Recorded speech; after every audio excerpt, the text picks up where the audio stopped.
Sors de ma maison maintenant. Tu vas vivre dans la rue. Cria la fille à sa mère âgée.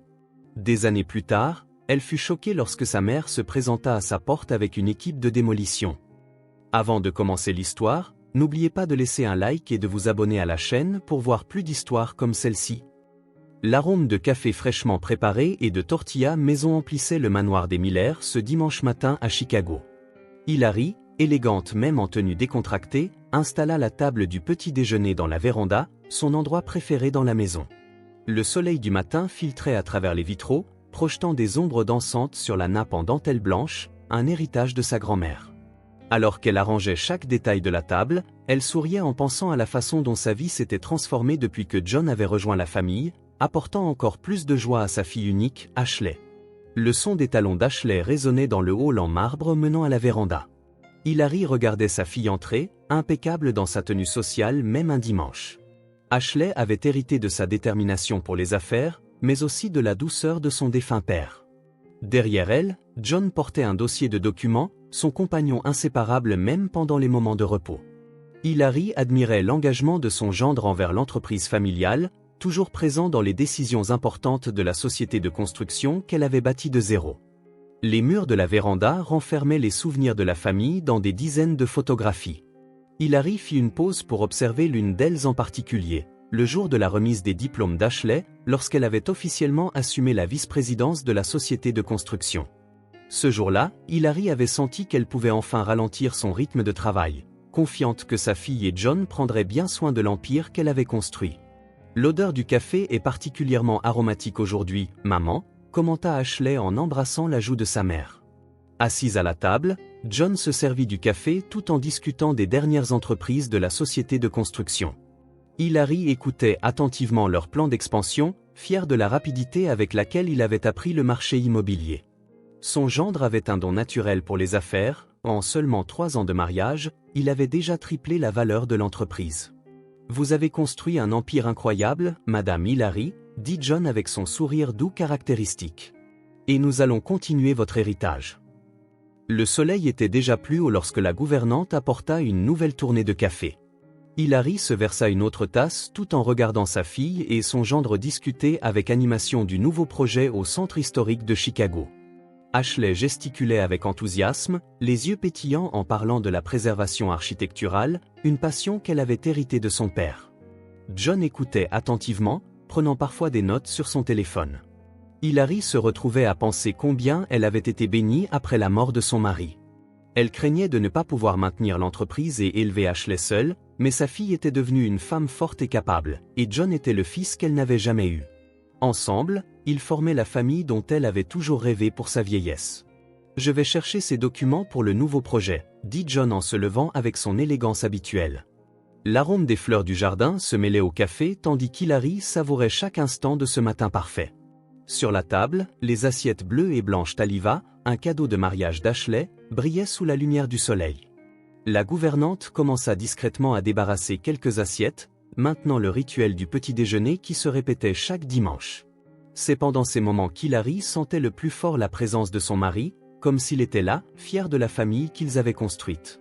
Ashley attrapa son téléphone et commença à montrer à sa mère des photos des nouveaux terrains qu'elles avaient achetés. Hilary souriait à l'enthousiasme de sa fille pour le projet de construction d'un condominium de luxe dans cette zone prisée de la ville. C'était le plus grand investissement que la société de construction ait jamais fait et sa fille gérait tout magistralement. John a été incroyable sur ce projet, maman. Je ne sais pas ce que serait l'entreprise sans lui, commenta Ashley avec une admiration évidente pour son mari. Le son des pas de John revenant dans la véranda fit lever Hilary les yeux. Il portait un dossier de documents dans ses mains, son expression sérieuse contrastant avec le sourire d'un instant auparavant. Quelque chose dans son comportement fit frissonner Hilary de manière inexplicable. « J'ai trouvé des documents intéressants dans le bureau », dit-il, sa voix maintenant différente, plus froide. Hilary remarqua qu'Ashley avait également changé de posture, se redressant sur sa chaise avec une expression qu'elle n'avait jamais vue auparavant. Le silence qui suivit était lourd, brisant l'harmonie du matin comme un nuage sombre précédant la tempête. Hilary regarda dans sa tasse de café, observant son reflet déformé dans le liquide sombre tandis qu'un sentiment d'appréhension commençait à s'emparer de son corps. L'atmosphère chaleureuse du petit déjeuner s'était transformée en quelque chose de différent, quelque chose qu'elle ne pouvait pas définir. « Maman », commença Ashley, la voix tremblante légèrement, « nous devons parler de quelque chose de très sérieux. » John posa le dossier sur la table avec un bruit sourd, renversant quelques gouttes de café de la tasse d'Hilary. Le liquide sombre tache la nappe en dentelle blanche, formant une petite tache qui semblait grandir à chaque seconde qui passait. Hillary regardait la tache s'étendre, son cœur commençant à battre plus vite tandis que John ouvrait le dossier avec des mouvements délibérément lents. Ashley gardait les yeux fixés sur sa mère, les mains tremblantes légèrement en tenant sa propre tasse. Les documents que John commença à étaler sur la table semblaient interminables, relevés bancaires, contrats, transferts, tous marqués de petits blocs d'annotations colorées et de notes dans les marges. Hillary sentit sa gorge se dessécher lorsqu'elle reconnut sa signature sur plusieurs d'entre eux. Mais quelque chose ne va pas. Nous avons trouvé des preuves de détournement systématique au cours des 6 derniers mois, Madame Hillary, dit John, sa voix maintenant chargée d'une froideur qu'elle n'avait jamais remarquée auparavant. Le bruit des feuilles qui se retournaient semblait assourdissant dans le silence qui avait pris le contrôle du jardin d'hiver. Les ombres des vitraux, autrefois si belles, projetaient maintenant des formes déformées sur les documents éparpillés. Hillary tenta de parler, mais sa voix échoua lorsqu'elle vit les montants des transferts, des millions et des millions détournés vers des comptes inconnus. « Comment as-tu pu nous faire ça, maman ?» La voix d'Ashley tranchait l'air comme un rasoir, chargée d'une douleur qui faisait mal au cœur d'Hillary. La gouvernante, toujours à proximité en train de collecter la vaisselle, interrompit son service et se retira discrètement, clairement mal à l'aise avec la tension qui remplissait désormais l'environnement. Hillary tenta de se lever, mais ses jambes semblaient faites de gelée. Sa vision commença à s'embrouiller sur les bords alors qu'elle essayait de comprendre ce qui se passait. « Je n'ai jamais fait ces transferts, ce n'était pas moi », parvint-elle à marmonner, ressentant un poids croissant dans sa poitrine. Ashley se leva brusquement de sa chaise, raclant le sol en marbre avec un son aigu qui fit frissonner Hillary. « Toutes les preuves sont ici, maman. Comment as-tu pu voler ta propre fille et l'entreprise que papa a aidé à construire ?» Les mots d'Ashley résonnaient dans la tête d'Hillary, qui sentait l'air devenir de plus en plus rare. John resta debout, son visage une masque de déception étudiée tandis qu'elle continuait à présenter de plus en plus de documents incriminants. La poitrine d'Hillary commença à lui faire mal violemment, une douleur qui irradiait jusqu'à son bras gauche. Elle tenta d'atteindre son verre d'eau, mais ses doigts étaient engourdis et déscoordonnés. « Ma fille, s'il te plaît, écoute-moi », tenta-t-elle de parler, mais sa voix sortit faible et brisée. John poursuivait sa présentation méthodique des preuves, sa voix monotone servant de bande sonore au cauchemar qu'Hillary vivait. Voici les factures falsifiées, les contrats falsifiés, les photographies sur les murs, témoins silencieux de tant de moments heureux qui semblent maintenant nous regarder avec accusation. La scène se déroulant faisait monter une vague de nausée à Hillary alors qu'elle essayait de traiter les accusations qu'elle entendait. Sa fille, son unique fille, la croyait voleuse. Le poids dans sa poitrine augmentait à chaque seconde et elle pouvait sentir une sueur froide couler sur son front. « J'ai construit tout cela, pourquoi volerais-je » tenta-t-elle de se défendre, mais sa voix à peine audible. Les mots d'Ashley se mêlaient à ses oreilles, devenant un bourdonnement lointain tandis que la douleur dans sa poitrine s'intensifiait. Hillary tenta de se pencher sur la table, renversant sa tasse de café. Le porcelaine se brisa sur le sol, le son semblant étrangement distant. Elle vit John faire un pas vers elle, son visage un masque de préoccupation qui n'atteignait pas ses yeux. « Madame Hillary, ça va ?» Le monde commença à tourner violemment autour d'Hillary, les couleurs des vitraux se mélangeant en un kaléidoscope confus alors qu'elle essayait de rester consciente. Ashley continuait de parler, sa voix maintenant distante et déformée. « Comment as-tu pu trahir notre confiance comme ça ?» Hillary tenta de répondre, mais les mots ne sortaient pas. Sa dernière vision claire fut le sourire presque imperceptible sur les lèvres de John avant que tout ne commence à s'assombrir. « Aidez-moi », réussit-elle à murmurer avant de sentir son corps glisser de la chaise vers le sol. Le bruit de son corps heurtant le sol en marbre résonna à travers le jardin d'hiver comme un tonnerre. Les photographies sur les murs tremblèrent légèrement sous l'impact, comme si elles frissonnaient face à la scène qu'elles étaient témoins. La gouvernante, toujours à proximité, poussa un cri perçant et courut vers sa maîtresse tombée. « Madame Hillary, oh mon Dieu !» Ces mots en espagnol brisaient le silence choqué qui s'était installé. Ashley resta figée un instant, son visage passant de la colère à l'inquiétude en voyant sa mère inconsciente au sol. Le corps d'Hillary était tordu de manière anormale, son visage aussi pâle que la serviette en dentelle qu'elle chérissait tant. La respiration laborieuse et irrégulière de sa mère poussa Ashley à faire un pas vers elle, mais John la retint par le bras. Ne t'approche pas d'elle, dit-il d'une voix autoritaire. Elle a toujours été manipulatrice, c'est juste un autre tour pour nous faire de la peine. La gouvernante, agenouillée à côté d'Hilary, cria à l'aide, les mains tremblantes alors qu'elle tentait de vérifier les signes vitaux de sa maîtresse. Le reste du personnel domestique commença à se rassembler dans le jardin d'hiver, leur visage montrant une véritable inquiétude pour la femme qui les avait toujours traités avec respect et dignité. « Appelez une ambulance rapidement », cria la gouvernante, mélangeant espagnol et portugais dans son désespoir.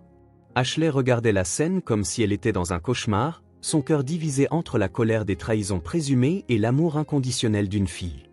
Les mots de John résonnaient dans son esprit, lui rappelant les preuves, les documents, les transferts, mais voir sa mère allongée sur le sol luttant pour respirer faisait tourner son monde. « Maman », murmura-t-elle, sa voix étranglée par la confusion des sentiments qui la consumaient. Le son lointain d'une sirène commença à se faire entendre, approchant du manoir. John profita du moment de confusion pour rassembler rapidement les documents éparpillés sur la table, les remettant soigneusement dans sa mallette. Hillary respirait de plus en plus difficilement, sa poitrine se soulevant et s'abaissant de manière irrégulière alors qu'elle luttait pour chaque bouffée d'air. La gouvernante tenait sa main, priant doucement en espagnol, des larmes coulant sur son visage ridé. Les autres membres du personnel couraient d'un côté à l'autre, ouvrant les portes pour l'ambulance qui venait d'arriver, son perçant traversant le jardin d'hiver qui avait commencé si paisiblement. Le paramédic s'approcha rapidement, son visage sérieux alors qu'il évaluait la situation. « Crise cardiaque possible », déclara-t-il, entamant les procédures d'urgence. Hillary resta inconsciente, ignorant le tumulte autour d'elle. Son visage autrefois vibrant était maintenant marqué par la douleur. L'oxygène fut appliqué, des électrodes connectées, des moniteurs bourdonnant d'un rythme préoccupant. « Nous devons la prendre immédiatement », annonça le paramédic, sa voix urgente alors que les professionnels travaillaient à stabiliser Hillary. John resta aux côtés d'Ashley, son bras fermement autour de ses épaules. « C'est trop une coïncidence que cela se produise juste au moment où nous découvrons le détournement, » murmura-t-il à son oreille, plantant encore plus de graines de doute dans le cœur déjà brisé d'Ashley. Ashley ne répondit pas, les yeux fixés sur sa mère placée sur la civière, des tubes et des fils connectés à son corps frêle. La sirène hurlait à nouveau alors que les ambulanciers commençaient à déplacer Hillary vers l'ambulance. Ashley resta immobile, des larmes silencieuses coulant sur son visage alors qu'elle regardait sa mère être emmenée. La gouvernante sanglotait ouvertement, consolée par les autres membres du personnel. Les roues de la civière résonnaient dans le hall en marbre, emmenant Hillary hors du manoir qu'elle avait construit avec tant d'amour. Le son de la sirène devenait de nouveau plus fort lorsque l'ambulance s'éloignait, portant la matriarche de la famille Miller. Ashley, toujours dans les bras de John, murmura à travers ses larmes, « Comment as-tu pu faire ça, maman ?» Les couloirs blancs stériles de l'unité d'urgence résonnaient des bruits de pas précipités et des voix tendues de l'équipe médicale. Hillary était inconsciente sur la civière, son visage pâle contrastant avec les draps blancs et nets de l'hôpital. Les médecins bougeaient rapidement autour d'elle, connectant des moniteurs et vérifiant les signes vitaux, leurs expressions graves révélant la gravité de la situation. Patient avec suspicion de crise cardiaque aiguë, tension artérielle critique, annonça l'un des médecins, sa voix ferme coupant l'air rempli de tension. Le moniteur cardiaque émettait des bips irréguliers et inquiétants, chaque battement erratique amenant les médecins à échanger des regards appréhensifs. Les mains expérimentées de l'équipe travaillaient avec précision, administrant des médicaments et ajustant l'équipement. Hillary resta immobile, sa respiration superficielle et laborieuse aidée par un masque à oxygène. Le chef de l'équipe d'urgence, après avoir rapidement examiné les premiers tests, secoua la tête avec inquiétude. « Nous devons la transporter immédiatement à la salle d'urgence, » dit-il. Dans la salle d'attente, Ashley faisait les 100 pas, les mains tremblantes alors qu'elle tentait de traiter les événements du matin. Le petit déjeuner paisible s'était transformé en cauchemar en quelques minutes. Les accusations, les documents, l'effondrement de sa mère, tout s'était brouillé dans son esprit comme un film confus et douloureux. John resta assis, regardant sa femme avec une expression d'inquiétude apparente, offrant parfois des mots de consolation. « Elle est forte, Ashley. Elle va s'en sortir, » dit-il. Les minutes s'étiraient comme des heures tandis que l'équipe médicale poursuivait son travail. Dans la salle d'urgence, le son des machines et les ordres médicaux se mêlaient au bourdonnement des lumières fluorescentes des couloirs. Hillary subissait une série de procédures d'urgence, son corps frêle répondant lentement au traitement. Les médecins bougeaient avec une urgence contrôlée, conscients que chaque seconde était précieuse. Nous devons la stabiliser avant qu'il ne soit trop tard, murmura le cardiologue, ses yeux fixés sur les moniteurs montrant des signes de plus en plus inquiétants. Le couloir de l'hôpital était calme, à l'exception du bruit occasionnel des civières en mouvement et des conversations à voix basse entre les infirmières. Ashley avait finalement pris place, son corps épuisé par les montagnes russes émotionnelles de la journée. Ses pensées vacillaient entre l'inquiétude pour la santé de sa mère et la colère contre les trahisons présumées découvertes. John tenait sa main, son pouce faisant des mouvements circulaires apaisants sur sa paume dans un geste apparent de réconfort. « Parfois, les personnes que nous aimons le plus sont celles qui nous déçoivent le plus, » dit-il doucement. Dans l'unité de soins intensifs, les médecins poursuivaient leur lutte pour stabiliser Hilary. Son cœur était entré dans un rythme dangereusement irrégulier, faisant retentir les bras du moniteur de manière insistante. L'équipe médicale bougeait avec une urgence renouvelée, préparant le défibrillateur tout en tentant de renverser l'arythmie. Le cardiologue regardait les moniteurs avec une tension croissante, sachant que les prochains moments seraient cruciaux. « Nous la perdrons si nous n'agissons pas maintenant », murmura-t-il. Les heures s'étiraient sans nouvelles concrètes sur l'état d'Hilary. Ashley alternait entre des périodes de pleurs silencieux et des moments de colère contenus, revisitant mentalement les documents qu'elles avaient découverts ce matin-là. John restait à ses côtés, une présence constante et apparemment réconfortante. Les autres patients et familles dans la salle d'attente jetaient des regards compatissants vers le couple, ignorant du drame qui se déroulait sous la surface de la préoccupation familiale. Le son des pas précipités attira l'attention de tout le monde lorsqu'un médecin apparut enfin dans la salle d'attente. Son visage était sérieux, mais ses yeux exprimaient un léger soulagement. « Nous avons pu la stabiliser, mais la situation reste critique », les informait-il, sa voix professionnelle masquant la tension des heures passées. Ashley poussa un soupir tremblant, ses émotions conflictuelles évidentes sur son visage fatigué. Une infirmière s'approcha avec un clipoir, demandant des informations et des signatures pour des procédures supplémentaires. Alors qu'Ashley remplissait les formulaires de ses mains tremblantes, John saisit l'occasion pour passer quelques appels, sa voix basse et contrôlée alors qu'il parlait au téléphone. Le médecin continua d'expliquer la situation, elle avait subi une crise cardiaque significative et les prochaines heures seraient cruciales pour sa récupération. La journée se transformait en nuit, les ombres s'allongeant à travers les couloirs de l'hôpital. Hilary avait été transférée à l'unité de soins intensifs où elle restait sous surveillance constante. Ashley, physiquement et émotionnellement épuisée, regardait sa mère à travers la vitre de l'unité de soins intensifs, son cœur divisé entre l'amour et un sentiment de trahison. John posa une main sur son épaule, sa voix douce mais ferme. « Tu devrais rentrer à la maison et te reposer, je peux rester ici et m'occuper de tout. » La nuit avançait lentement dans l'unité de soins intensifs, la lumière bleutée des moniteurs créant des ombres fantomatiques sur le visage pâle d'Hilary alors qu'elle restait inconsciente, connectée à diverses machines. Ashley avait finalement cédé à l'insistance de John et était rentrée chez elle pour se reposer, le laissant en tant que gardien solitaire de sa mère. Le son rythmique de l'équipement était la seule compagnie dans la pièce silencieuse, marquant chaque battement du cœur affaibli d'Hilary. John attendait patiemment jusqu'à ce que le mouvement dans le couloir diminue. Lorsque l'équipe de nuit prit le relais et que la routine de l'hôpital devint plus calme, il se leva de sa chaise et s'approcha du lit d'Hilary. Son visage, autrefois masqué par l'inquiétude, affichait maintenant une expression plus froide et calculatrice. Se penchant sur elle, il vérifia si elle était vraiment inconsciente avant de commencer à parler, sa voix n'étant qu'un murmure dans la pièce silencieuse. « Tout ira bien, tout comme il se doit. » Les moniteurs continuaient leur rythme régulier tandis que John se déplaçait dans la pièce avec la familiarité de quelqu'un qui connaissait bien l'environnement hospitalier. Ses yeux parcouraient l'équipement avec un intérêt clinique, observant chaque chiffre, chaque lecture. Hilary restait immobile, sa respiration artificielle créant un bruit doux et régulier. De temps en temps, son visage tressaillait légèrement, comme si, même dans son état semi-conscient, elle pouvait sentir la présence menaçante à ses côtés. Le silence de la nuit fut brièvement interrompu lorsqu'une infirmière entra pour vérifier les signes vitaux d'Hilary. John reprit rapidement son rôle de gendre dévoué, posant des questions appropriées sur l'état de santé d'Hilary. L'infirmière, impressionnée par son dévouement apparent, sourit gentiment en notant les lectures du moniteur. « Il est rare de voir des gendres aussi dévoués. Votre belle-mère a de la chance d'avoir une famille si présente, » dit-elle. Les heures s'égrenaient alors que John maintenait sa veille solitaire. De temps en temps, il vérifiait son téléphone, échangeant des messages avec Ashley pour lui assurer que tout était sous contrôle. Hilary se mouvait occasionnellement dans son sommeil induit par les médicaments, ses doigts tressaillant légèrement comme si elle essayait d'atteindre quelque chose ou quelqu'un. John observait ces moments avec un intérêt détaché, tel un scientifique étudiant un spécimen particulièrement intrigant. À l'approche des premières heures du matin, les signes vitaux d'Hilary commencèrent à montrer des signes d'amélioration.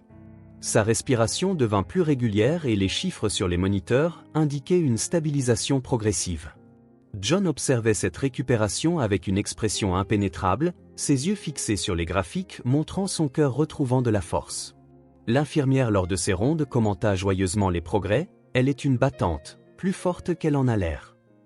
Les premiers rayons de soleil commencèrent à filtrer à travers les fissures des fenêtres lorsqu'Hilary montra les premiers signes de conscience.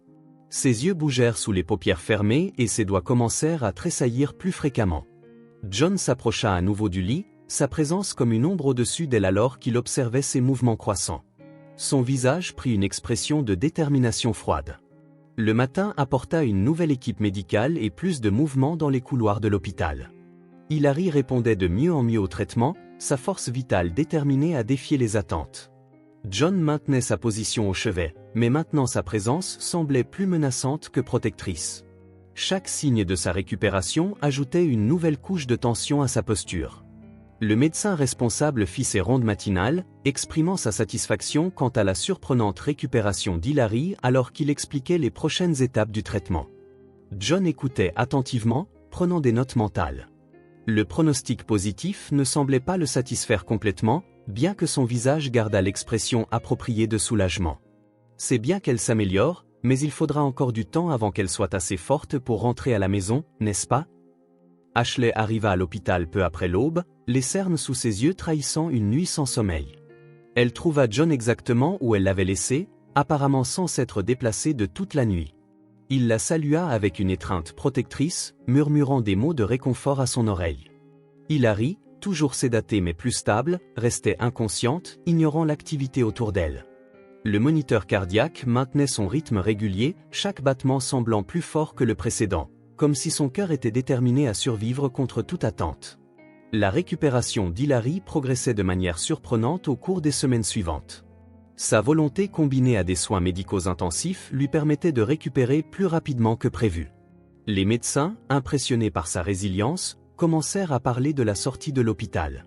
La chambre de l'unité de soins intensifs, qui avait été sa prison si longtemps, céderait enfin la place au confort de son domicile. Hilary, toujours frêle mais déterminée, aspirait au moment où elle pourrait rentrer chez elle et éclaircir tous les malentendus avec sa fille. Les préparatifs pour la sortie de l'hôpital furent menés efficacement par l'équipe médicale. Hilary était assise au bord du lit, vêtue de vêtements ordinaires pour la première fois depuis des semaines. Lorsqu'Ashley entra dans la chambre, le sourire plein d'espoir d'Hilary se fana à la vue de l'expression froide sur le visage de sa fille. Plus aucune larme d'inquiétude, seulement une détermination glaçante dans ses yeux. « Les choses ont changé, maman », dit Ashley d'un ton ferme que Hilary n'avait jamais entendu auparavant. Hilary tenta de se lever, ses mouvements toujours instables après la longue période d'hospitalisation. Son cœur, bien que physiquement plus fort, se serrait à cause de la froideur de son enfant unique. Le mot qu'elle avait répété pendant tant de nuits solitaires à l'hôpital resta coincé dans sa gorge lorsqu'elle vit le garde de sécurité debout à la porte de la chambre. L'expression sur leur visage laissait clairement entendre qu'ils n'étaient pas là pour la protéger. Les couloirs de l'hôpital, autrefois pleins d'espoir de réconciliation, semblaient maintenant être un chemin vers le bûcher. Hilary marcha lentement, s'appuyant sur une canne, tandis qu'Ashley la suivait à distance calculée. Les autres patients et visiteurs observaient la scène avec curiosité, ignorant le drame qui se déroulait. À chaque pas vers la sortie, Hilary sentait le poids de sa nouvelle réalité croître sur ses épaules. Le soleil de l'après-midi frappait son visage alors que les portes de l'hôpital s'ouvraient, mais sa chaleur n'atteignait pas son cœur. La voiture qui l'attendait n'était pas celle de son chauffeur habituel, mais un taxi anonyme. Ashley resta quelques pas derrière elle, sa posture rigide et distante. Hilary se tourna vers sa fille une dernière fois, ses yeux suppliant une chance d'explication. Les gardes de sécurité s'approchèrent, leur présence une menace silencieuse. Hilary réalisa qu'il n'y avait pas de place pour des excuses ou des explications. À ce moment-là, tout ce qu'elle avait construit, tout l'amour qu'elle croyait être inconditionnel, s'effondrait devant ses yeux. Le vent froid de l'après-midi semblait se moquer de sa fragilité, portant avec lui les derniers espoirs d'un retour paisible à la maison.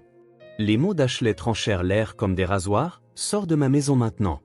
Tu vas vivre dans la rue. » La cruauté de cet ordre résonnait à travers le parking de l'hôpital, faisant que certaines personnes s'arrêtaient pour regarder.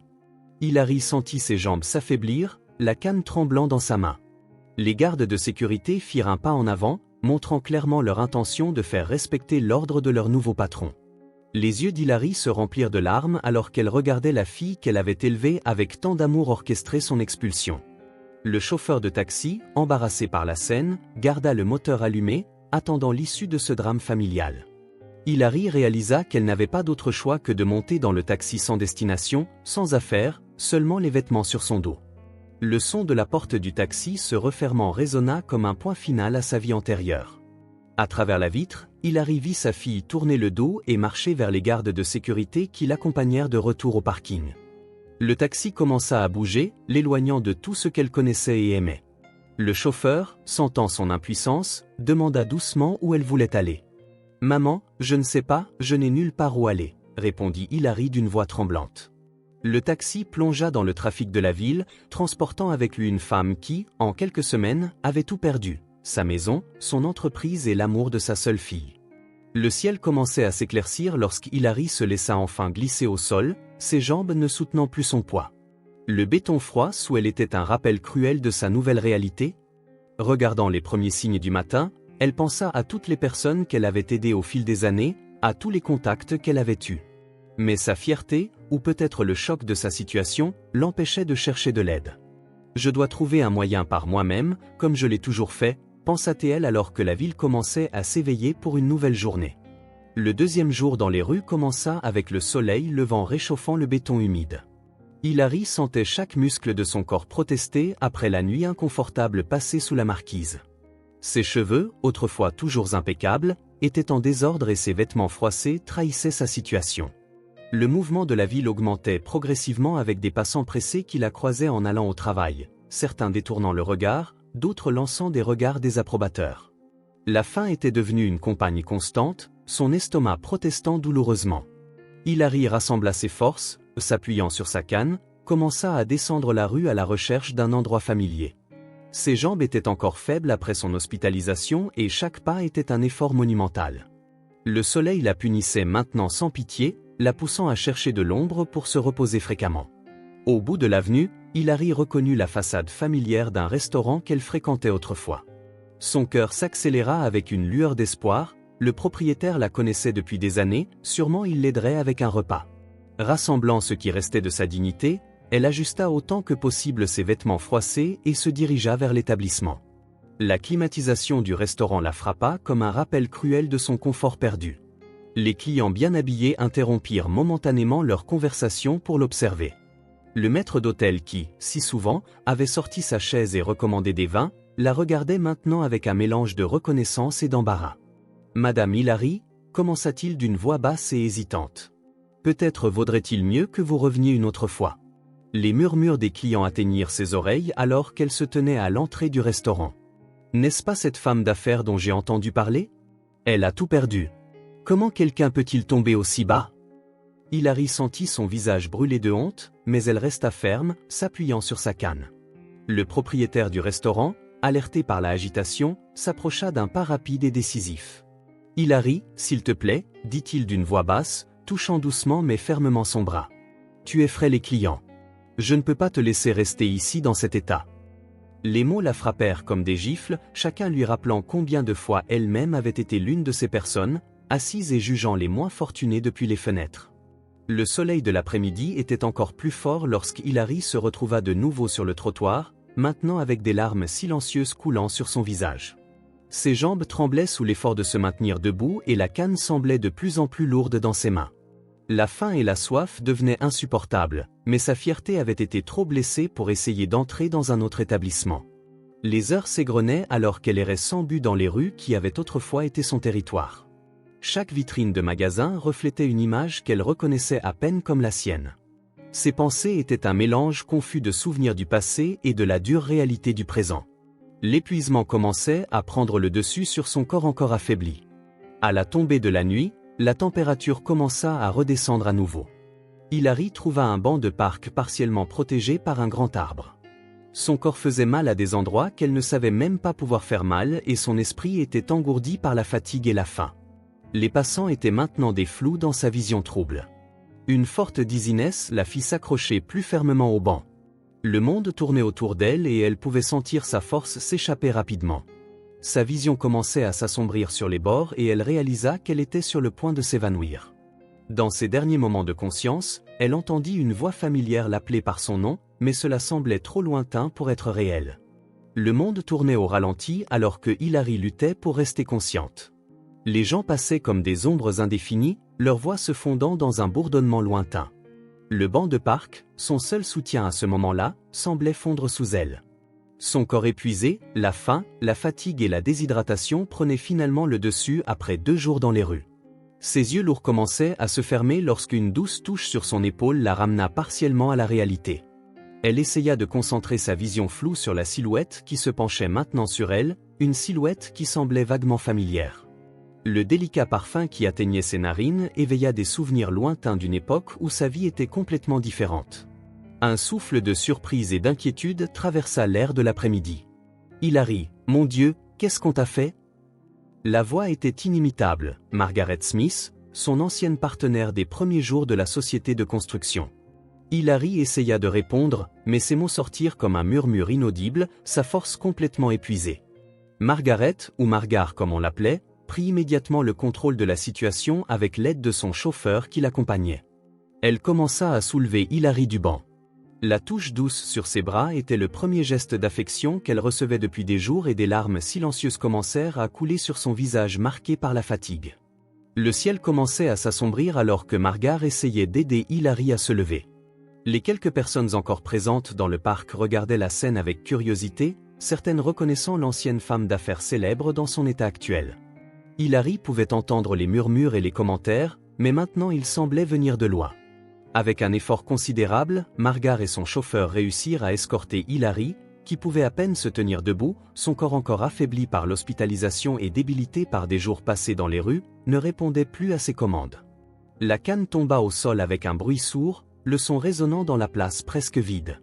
Le crépuscule jetait de longues ombres sur le trio alors qu'il parvenait enfin à la voiture de Margar. Hilary se sentait flotter entre la conscience et l'inconscience, des fragments de mémoire se mêlant à la réalité présente. Le siège en cuir doux de la voiture semblait irréel après tant de temps sur le béton froid des rues.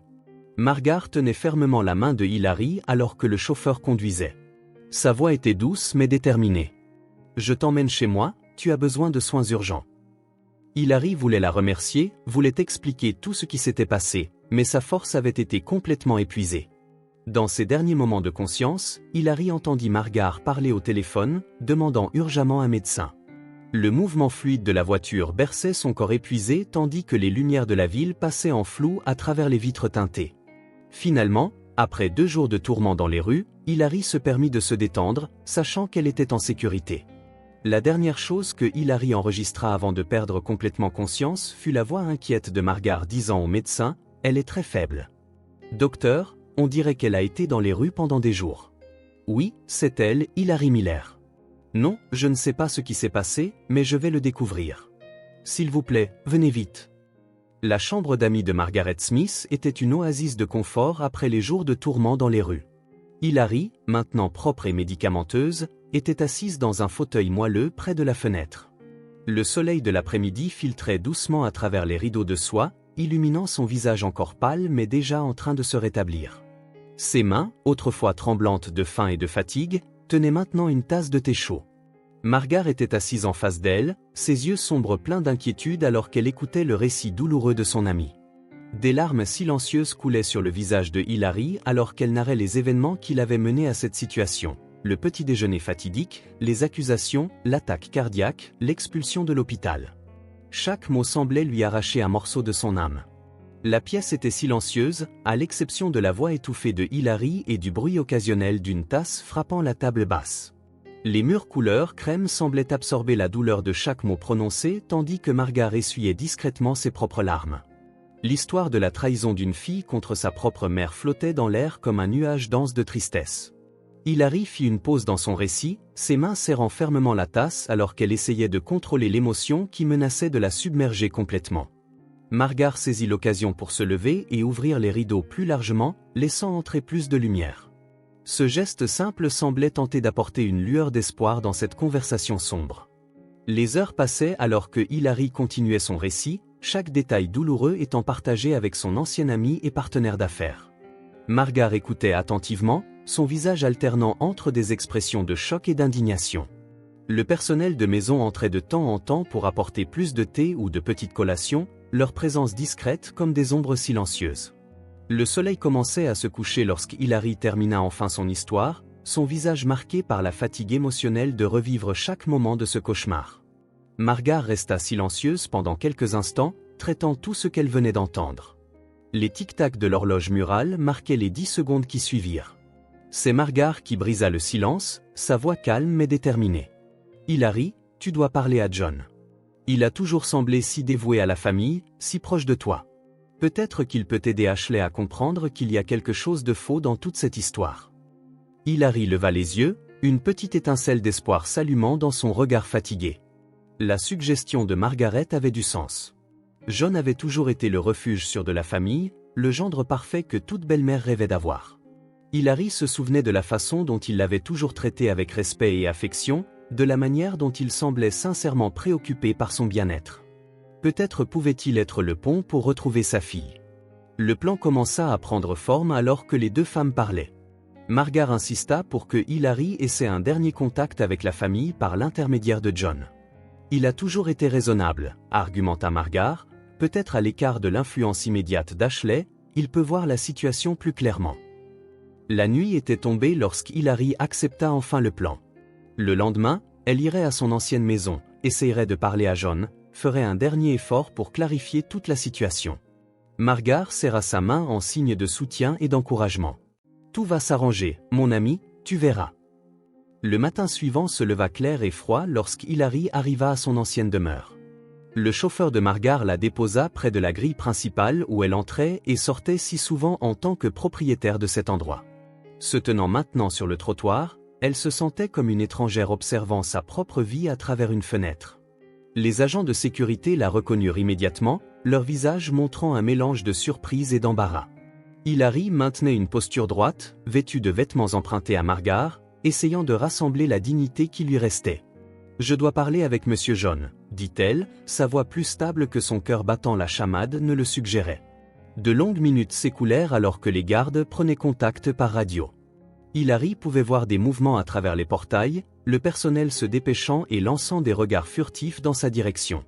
Le poids semblait interminable, chaque seconde pesant comme du plomb sur ses épaules fatiguées. Enfin, le portail commença à s'ouvrir avec un grincement métallique qui semblait résonner dans toute la rue. John apparut, marchant calmement à travers le jardin vers elle, son visage autrefois toujours souriant et accueillant affichant maintenant une expression qu'Hilary n'avait jamais vue auparavant. Il y avait quelque chose de différent dans ses yeux, quelque chose de froid et de distant. « Mademoiselle Hilary » commença-t-il, sa voix portant un ton qu'elle ne reconnaissait pas. « Tu ne devrais pas être ici. » Avant qu'elle puisse répondre, il fit signe aux gardes d'apporter ses affaires. Il ordonna d'une voix tranchante comme de la glace. Hilary sentit son cœur se serrer en réalisant que ce n'était pas le même homme qu'elle avait connu. Les minutes suivantes se transformèrent en un cauchemar au ralenti. Le personnel commença à apparaître, portant des valises et des cartons, les jetant sans cérémonie sur le trottoir. Vêtements, chaussures, effets personnels, toute sa vie étant déversée dans la rue comme des déchets.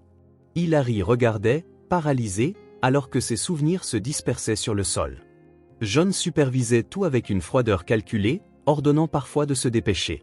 « Vous devriez être reconnaissante qu'il retourne vos effets personnels compte tenu de ce que vous avez fait, » dit-il, sa voix teintée d'une cruauté qui la fit frissonner. Après tout, les voleurs n'obtiennent généralement pas ce privilège.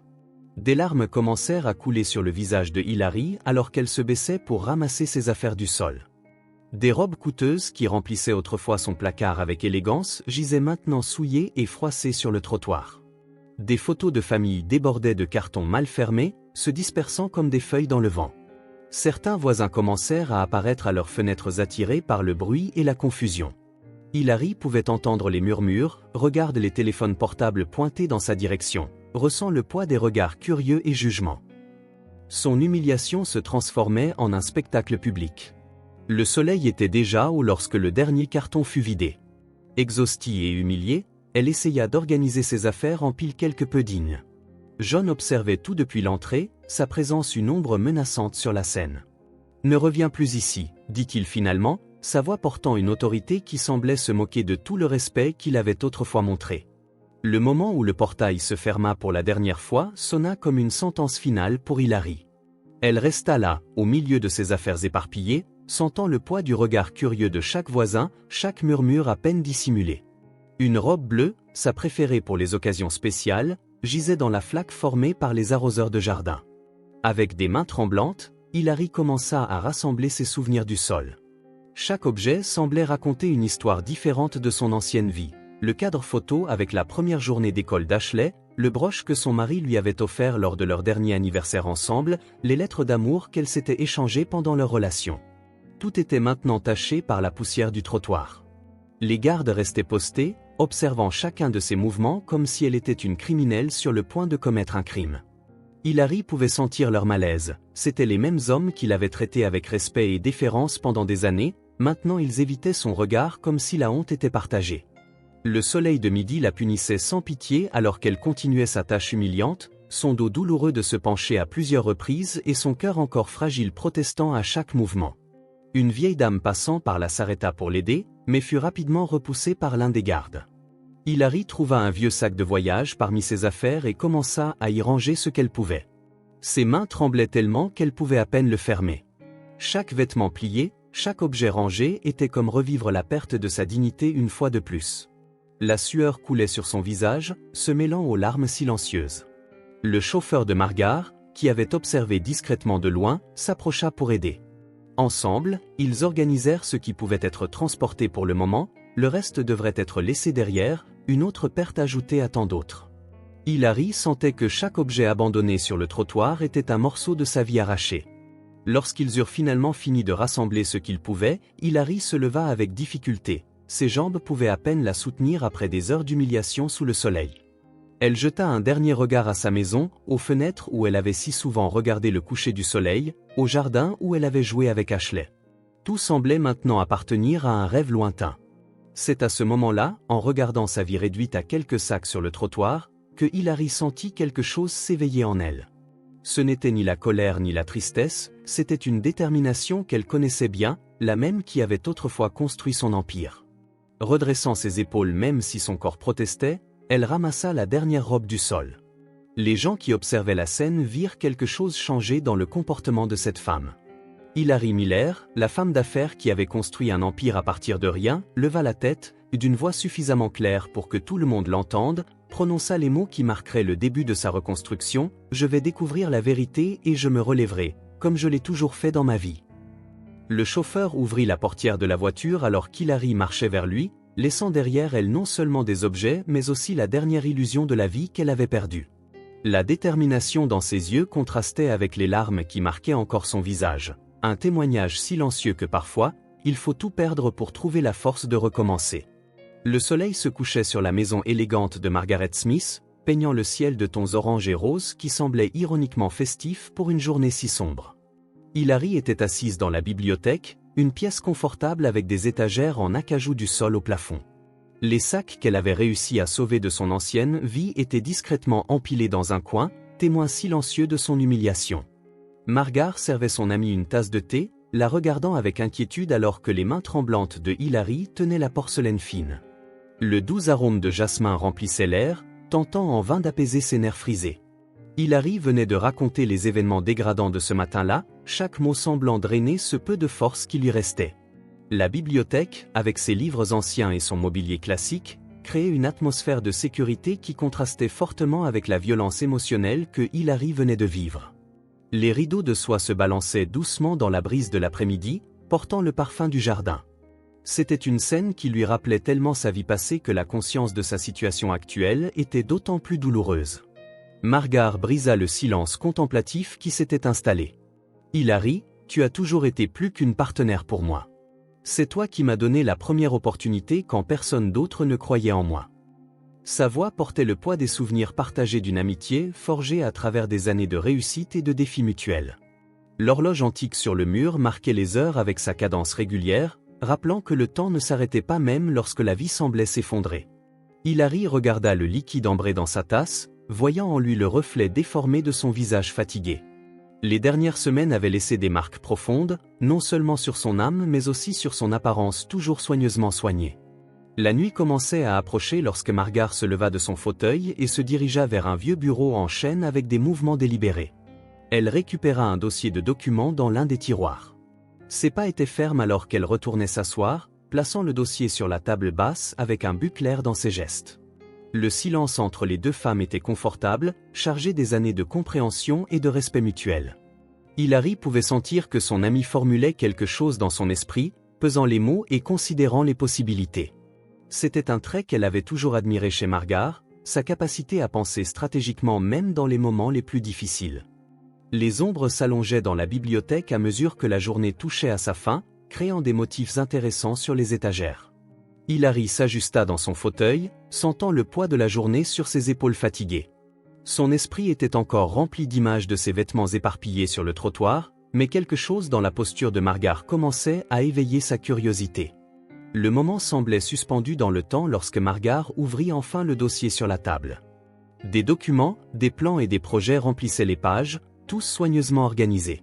« Hilary, » commença Margar, sa voix portant une note de détermination, « j'ai une proposition pour toi. » Les derniers rayons de lumière du jour illuminaient le visage de Margar alors qu'elle commençait à expliquer son idée, ses yeux brillants d'un mélange de compassion et de détermination. « Te souviens-tu quand nous avons commencé ensemble ?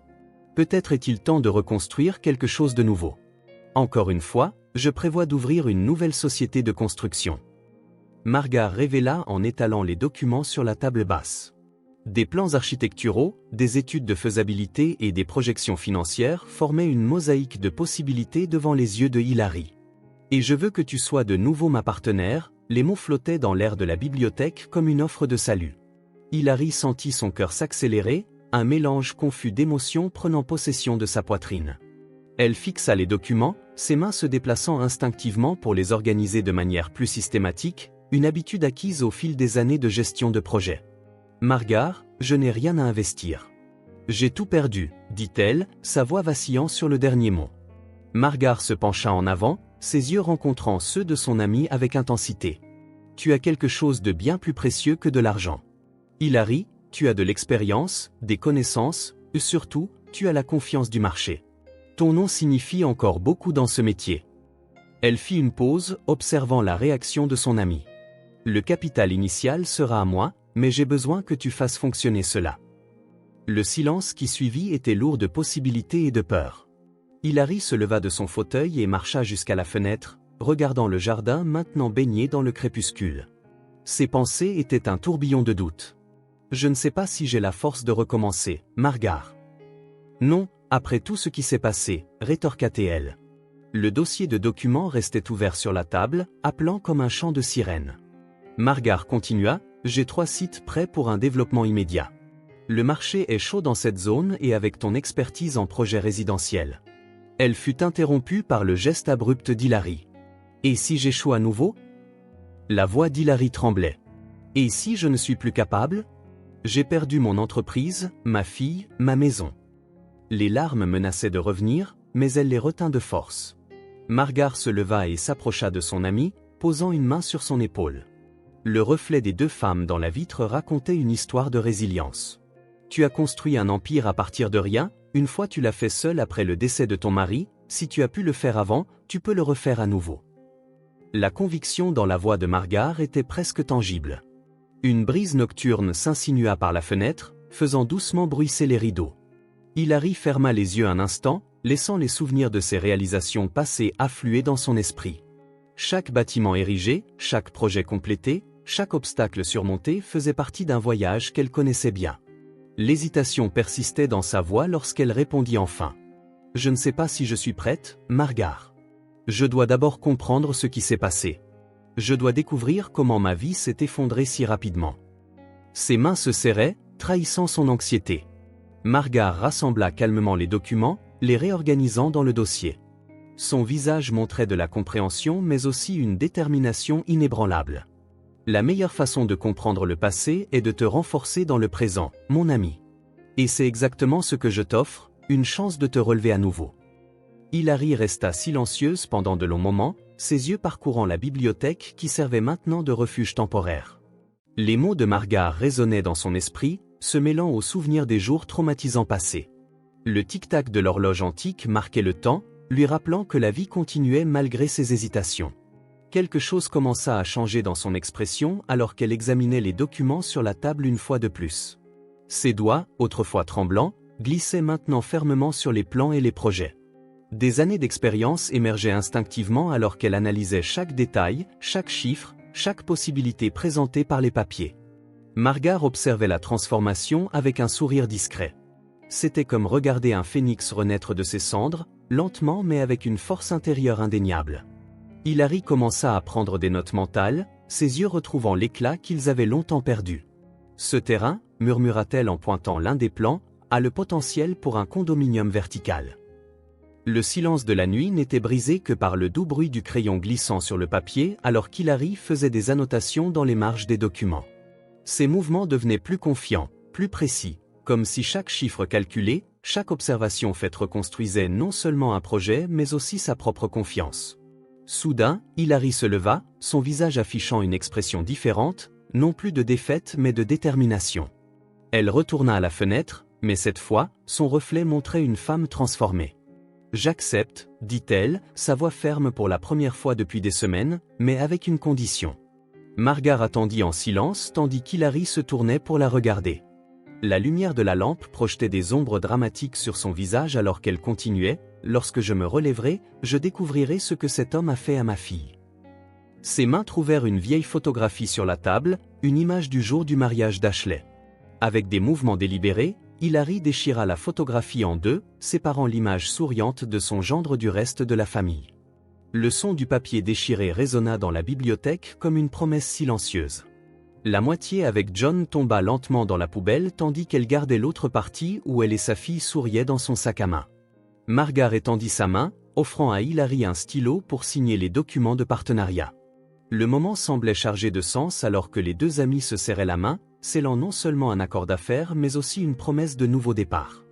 Hilary tenait fermement le stylo, sa signature aussi élégante qu'elle l'avait toujours été, marquant le début de son voyage pour revenir au sommet. Hilary se pencha en arrière dans son fauteuil, se permettant un moment de réflexion. Pendant 2 ans, elle s'était concentrée sur la reconstruction de sa vie, se prouvant qu'elle était toujours capable. Mais maintenant, avec sa nouvelle entreprise établie et sa confiance restaurée, elle sentait qu'il était temps de commencer à démêler les mystères du passé avec soin méthodique. Hilary commença à organiser un dossier avec toutes les données qu'elle avait collectées, dates de transfert suspects, valeurs incohérentes, schémas étranges de vente de propriétés. Tout pointait vers quelque chose de plus grand, quelque chose qu'elle ne pouvait pas encore pleinement comprendre. L'horloge approchait de midi lorsqu'elle décida enfin de répondre au message, organisant une réunion pour cet après-midi-là. Ses doigts hésitèrent un moment sur le clavier, consciente que chaque étape à partir de là devrait être calculée avec une précision extrême. La sonnette retentit, annonçant l'arrivée de son déjeuner. Hilary se leva, s'étirant le dos après des heures courbées sur l'ordinateur. En passant devant le miroir du couloir, elle remarqua que son expression avait changé. Elle n'était plus simplement la femme d'affaires en reconstruction, mais une femme en quête de vérité. « Il est temps de découvrir ce qui s'est vraiment passé », murmura-t-elle à elle-même en fermant soigneusement le dossier avec ses découvertes. Le son de ses talons résonnait à travers l'appartement alors qu'elle se préparait pour ce qui allait, sans qu'elle le sache, être le début d'une révélation bien plus grande qu'elle ne l'imaginait. Le café choisi pour la réunion se trouvait dans une zone discrète de la ville, loin des cercles sociaux que Hilary fréquentait autrefois. Elle arriva délibérément en avance, choisissant une table à l'arrière de l'établissement où elle pouvait observer qui venait et partait. Son dossier de documents reposait à ses côtés comme une arme prête à être brandie. L'ancien comptable de l'entreprise, Alberto Ramirez, entra dans le café précisément à l'heure convenue. Hilary le reconnut immédiatement, bien qu'il ait l'air plus maigre et plus tendu qu'elle ne se souvenait. Ses yeux scrutaient nerveusement les environs avant de la localiser et ses pas étaient hésitants en s'approchant de la table. « Madame Hilary », salua-t-il d'une voix basse en s'asseyant, ses mains tremblant légèrement alors qu'il ajustait ses lunettes. « Merci d'être venue. Ce que je dois te montrer, eh bien, il fallait le faire en personne. » Il sortit un petit appareil de données de sa poche, le plaçant discrètement sur la table. Hilary regarda l'objet avec attention. « Que as-tu trouvé, Alberto ?» demanda-t-elle, gardant sa voix contrôlée malgré l'anxiété croissante dans sa poitrine. L'assistant comptable regarda autour de lui une fois de plus avant de se pencher en avant, abaissant encore sa voix. « Les signatures numériques, Madame Hilary, j'ai commencé à remarquer quelque chose d'étrange à leur sujet. Juste après toi, eh bien, après que tout se soit passé, tous les transferts suspects ont été effectués à des dates impossibles, les week-ends et les jours fériés, quand le système était en maintenance programmée. Personne n'aurait pu faire ces transactions à ces moments-là. » Le cœur d'Hilary s'accéléra alors qu'elle absorbait l'information, ses mains serrant la tasse de café tremblant légèrement. « Es-tu sûr de cela ?» demanda-t-elle, sa voix à peine capable de contenir l'émotion. Alberto acquiesça, poussant le petit appareil de données vers elle. « Tout est documenté ici, les journaux du système, les dossiers de maintenance, les dates des transferts. Quelqu'un a falsifié ces documents, Madame Hilary. Quelqu'un qui connaissait intimement le fonctionnement interne de l'entreprise. » La peur dans ses yeux était évidente alors qu'il continuait. « J'ai été licencié une semaine après avoir commencé à enquêter là-dessus. » Hilary sentit un frisson parcourir son échine, les pièces du puzzle commençaient à s'assembler, formant une image qu'elle n'était pas encore prête à accepter pleinement. D'une main prudente, elle glissa le petit appareil de données dans son sac à main. « Pourquoi me montres-tu cela maintenant ?» demanda-t-elle, étudiant le visage tendu de l'ancien employé. « Parce que je ne pouvais pas vivre avec ça, Madame Hilary. Tu as toujours été juste avec nous et voir ce qu'ils ont fait, ce n'est pas juste. » Le café avait refroidi dans leur tasse, oublié pendant la conversation tendue. Hilary sentit le poids des révélations sur ses épaules, mais aussi une détermination croissante. Elle avait enfin quelque chose de concret, une preuve tangible que sa mémoire ne l'avait pas trahi. L'après-midi avançait lorsqu'Hilary se retrouva dans son bureau une fois de plus. La clé USB était connectée à l'ordinateur alors qu'elle examinait méticuleusement chaque document. Les preuves étaient limpides, des feuilles de calcul, des journaux système, des dossiers de maintenance, tout pointait vers une supercherie élaborée. Ses mains tremblaient alors qu'elle faisait défiler les fichiers, chaque nouvelle découverte confirmant ses suspicions. L'écran diffusait une lueur bleuâtre sur son visage concentré alors qu'elle comparait les dates et les heures. Il était impossible qu'elle ait effectué ces transferts, le système était complètement hors ligne pendant les moments enregistrés. Quelqu'un avait méticuleusement planifié sa chute, utilisant une connaissance interne de l'entreprise pour falsifier les preuves. Un dossier en particulier attira son attention, un dossier contenant les enregistrements de chaque week-end des jours fériés où le système financier était en maintenance. En comparant ces dates aux soi-disant transferts frauduleux, le schéma était indéniable. « Comment ? Nous n'avons pas vu cela avant », murmura-t-elle à elle-même, ressentant un mélange de colère et de soulagement. Ses mains volaient sur le clavier alors qu'elle organisait les preuves en une présentation claire et irréfutable. Chaque document, chaque enregistrement, chaque preuve de falsification était soigneusement cataloguée. L'horloge approchait de minuit lorsqu'elle termina enfin. Son dos douloureux des longues heures assises, Hilary se leva et marcha jusqu'à la fenêtre, regardant les lumières de la ville. 2 ans de sa vie avaient été détruits par cette manipulation, 2 ans loin de sa fille, de sa maison, de tout ce qu'elle avait construit. La piqûre de la trahison brûlait dans sa poitrine, mais maintenant elle avait un nouveau but. Le téléphone sonna, brisant le silence de l'appartement.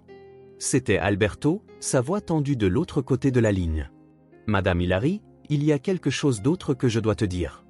J'ai trouvé d'autres dossiers. Il semble que ce n'était pas la première fois que cela se produisait. Il y a des schémas similaires dans d'autres entreprises ?» Hilary sentit son cœur s'accélérer avec les nouvelles informations. Les pièces du puzzle commençaient à former une image plus vaste et plus troublante qu'elle ne l'avait imaginée. Son regard tomba sur la photo déchirée sur son bureau, elle et Ashley souriantes, la partie avec John ayant été jetée depuis longtemps. Avec des mouvements déterminés, Hilary commença à planifier ses prochaines étapes. Elle devait trouver un moyen de faire voir la vérité à sa fille, mais elle savait qu'elle devrait être prudente. Des années de manipulation ne seraient pas facilement annulées. L'ancien comptable lui avait fourni les outils, maintenant il était temps de les utiliser.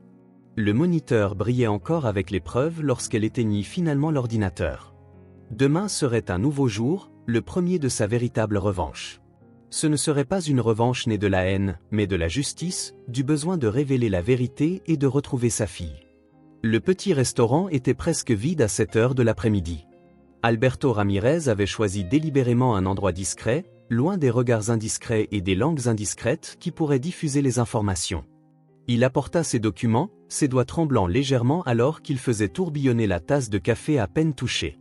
Hilary observait l'ancien comptable avec un mélange d'attente et de prudence. Ses années d'expérience en affaires lui avaient appris à lire entre les lignes, à percevoir les signes de nervosité qui précédaient des révélations importantes. « Je veux que vous compreniez la gravité de ce que j'ai découvert », commença Alberto d'une voix basse, presque un murmure. Les quelques clients présents semblaient distants, comme une bulle invisible les séparant de la conversation cruciale qui se déroulait. Il ouvrit un dossier usé, en retirant une série de documents imprimés et une clé USB noire. Les feuilles étaient marquées de post-its colorés, de notes manuscrites dans les marges, un mosaïque chaotique d'informations. Lorsque j'ai été licencié, poursuivit Alberto en ajustant ses lunettes qui glissaient sur son nez en sueur, j'ai commencé à enquêter sur quelque chose qui me semblait étrange dans les registres financiers. Au début, je pensais qu'il s'agissait de simples incohérences mineures.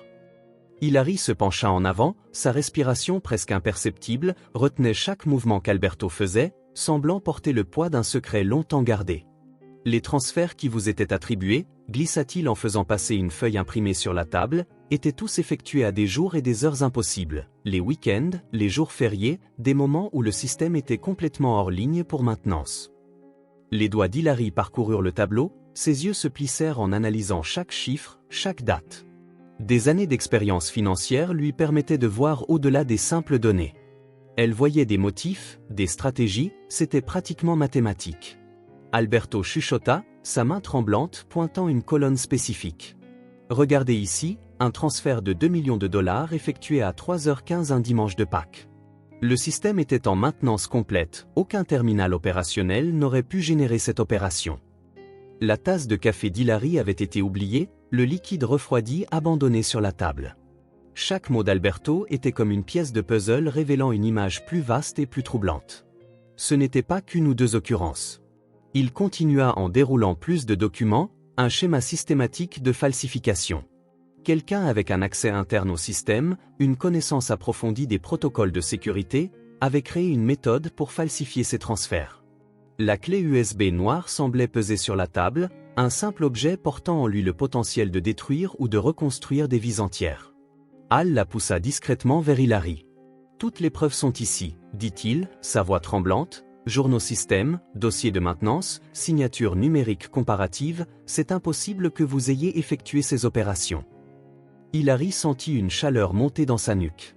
Ce n'était pas de la colère, ce n'était pas de la peur, c'était le sentiment de justice qui approchait enfin comme un horizon tant attendu. « Pourquoi faites-vous cela ?» demanda-t-elle, sa voix contrôlée. « Pourquoi risquer tout pour m'aider, Al ?»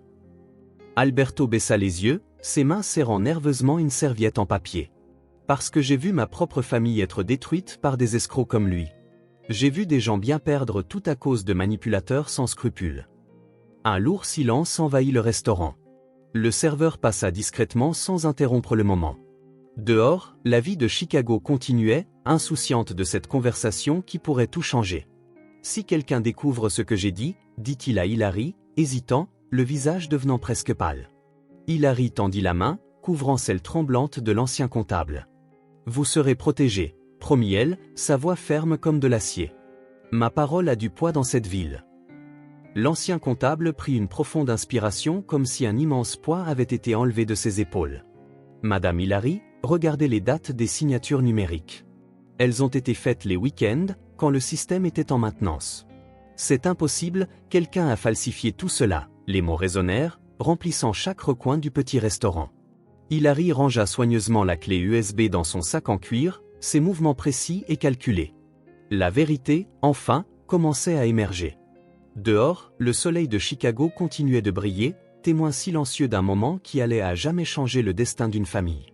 La salle de conférence de l'hôtel impérial exsudait luxe et pouvoir, avec ses murs lambrissés de bois fin et ses fenêtres offrant une vue panoramique sur la ville.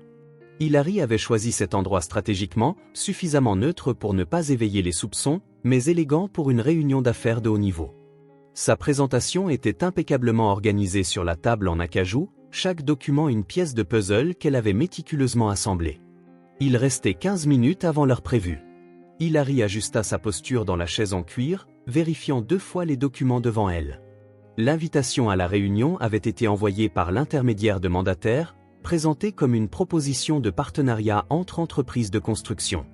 Elle savait qu'Ashley ne refuserait pas, les chiffres étaient trop attrayants pour être ignorés.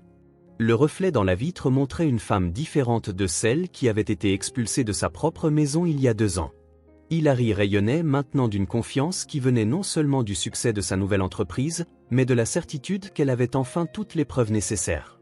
Ses mains, autrefois tremblantes d'incertitude, reposaient fermement sur le dossier contenant la vérité. Le son des talons dans le couloir fit battre le cœur d'Hilary plus vite. Elle prit une profonde inspiration, se préparant au moment qu'elle avait mentalement répété des centaines de fois. La porte de la salle de conférence s'ouvrit et Ashley entra, élégante dans son costume d'affaires, s'arrêtant brusquement en reconnaissant sa mère. Son visage passa de la surprise au choc, puis à la colère. « Que signifie cela » exigea Ashley, sa voix tremblant légèrement. Elle resta proche de la porte, comme si elle décidait de rester ou de partir.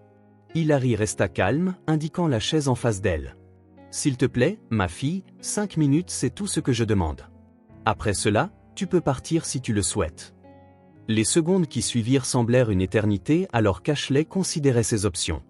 Finalement, peut-être poussée par la curiosité ou un reste de respect pour les années d'éducation commerciale qu'elle avait reçues de sa mère, elle s'approcha de la table. Ses mouvements étaient tendus, calculés, comme ceux d'un animal acculé. « J'ai quelque chose à te montrer », commença Hilary, sa voix contrôlée, « quelque chose qui changera tout ce que tu crois s'être passé il y a 2 ans. » Ashley s'assit raide, les yeux fixés sur les papiers que sa mère commença à disposer sur la table. La climatisation bourdonnait doucement tandis qu'Hilary entamait sa présentation, chaque document soigneusement sélectionné pour raconter l'histoire de la trahison qui avait détruit leur vie. Les preuves étaient irréfutables, journaux système, dossiers de maintenance, motifs de transferts impossibles. Les minutes passaient alors qu'Hilary expliquait chaque pièce de preuve, observant les expressions de sa fille passer de l'incrédulité initiale à quelque chose de plus complexe, un mélange de confusion et d'horreur croissante. Ashley, formée au commerce depuis son jeune âge, ne pouvait nier la logique des preuves présentées, mais comment ? Enfin, Ashley posa la question, sa voix presque un murmure. Hilary glissa le dernier document sur la table, le rapport complet de l'ancien comptable détaillant comment les falsifications avaient été exécutées. Quelqu'un qui connaissait très bien notre entreprise, ma fille, quelqu'un qui a planifié chaque détail méticuleusement. La compréhension commença à se former lentement sur le visage d'Ashley alors qu'elle examinait les documents de plus près. Ses mains tremblaient légèrement en tournant d'une page à l'autre, ses yeux s'agrandissant à chaque nouvelle révélation. Hilary resta silencieuse, laissant la vérité faire son œuvre. « Tous les transferts, » murmura Ashley, sa voix étranglée, ont été effectués lors de la maintenance du système, les week-ends, quand personne ne pouvait accéder au compte. Elle leva les yeux vers sa mère, des larmes commençant à se former. Mais John a dit qu'il a montré tellement de preuves. Hilary se pencha en avant, son cœur se brisant de voir la douleur dans les yeux de sa fille. Les preuves étaient falsifiées.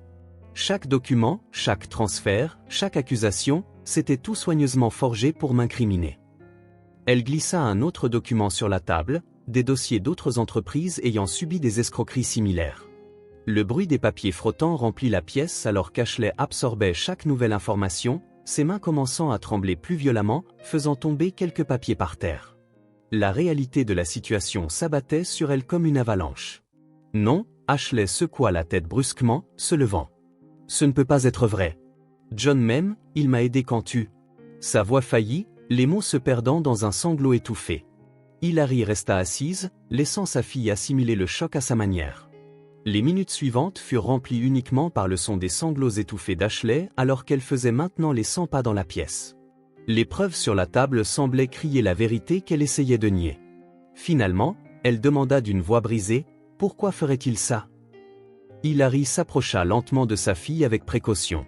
Parce que c'était le plan depuis le début, ma chère, de séparer mère et fille, de prendre le contrôle de l'entreprise, de vendre les actifs à des prix sous-évalués à des sociétés écrans. Elle s'interrompit, voyant le visage d'Ashley devenir encore plus pâle. Le poids de la trahison semblait trop lourd pour qu'Ashley puisse le supporter. Ses jambes cédèrent et elle dut s'appuyer sur la table pour ne pas tomber. Des années de manipulation et de mensonges s'effondraient devant ses yeux, ne laissant que la douloureuse vérité exposée. « Maman » murmura Ashley, sa voix chargée de remords et d'horreur. Qu'ai-je fait? Que je laissais arriver? Des larmes coulaient maintenant librement sur son visage, tachant les documents sur la table. Hilary fit un pas vers sa fille, le cœur brisé de voir l'angoisse dans ses yeux. C'est à ce moment-là qu'Ashley vacilla, ses jambes cédant enfin sous le poids des révélations. Hilary se déplaça rapidement pour la soutenir, mais elle n'était pas assez rapide. Sa fille glissa sur le sol, inconsciente, le choc émotionnel étant trop difficile à supporter. L'appartement d'Hilary était silencieux, à l'exception du doux son de la respiration d'Ashley alors qu'elle reposait sur le canapé après avoir perdu connaissance dans la salle de conférence. Margar avait aidé à la transporter dans un environnement plus sûr et plus familier. Le médecin venait de partir, assurant que ce n'était qu'une réaction au stress émotionnel intense. Les rideaux se balançaient doucement sous la brise de l'après-midi tandis qu'Hilary regardait sa fille endormie. Le visage d'Ashley, même au repos, portait encore les marques du choc et de la douleur causée par les révélations. Parfois, ses sourcils se fronçaient comme si, même dans son sommeil, elle luttait contre la vérité qu'elle avait découverte. Margar entra silencieusement dans la pièce, apportant une tasse de thé à Hilary. Les deux amis échangèrent des regards significatifs. Il y avait tant à dire, mais le moment appelait au silence. Le tic-tac de l'horloge sur le mur marquait les minutes qui semblaient s'éterniser. Un faible gémissement attira l'attention des deux femmes. Ashley commençait à se réveiller, ses yeux s'ouvrant lentement, essayant de reconnaître où elle se trouvait. Pendant un moment, elle sembla confuse jusqu'à ce que le souvenir des événements précédents revienne comme une vague.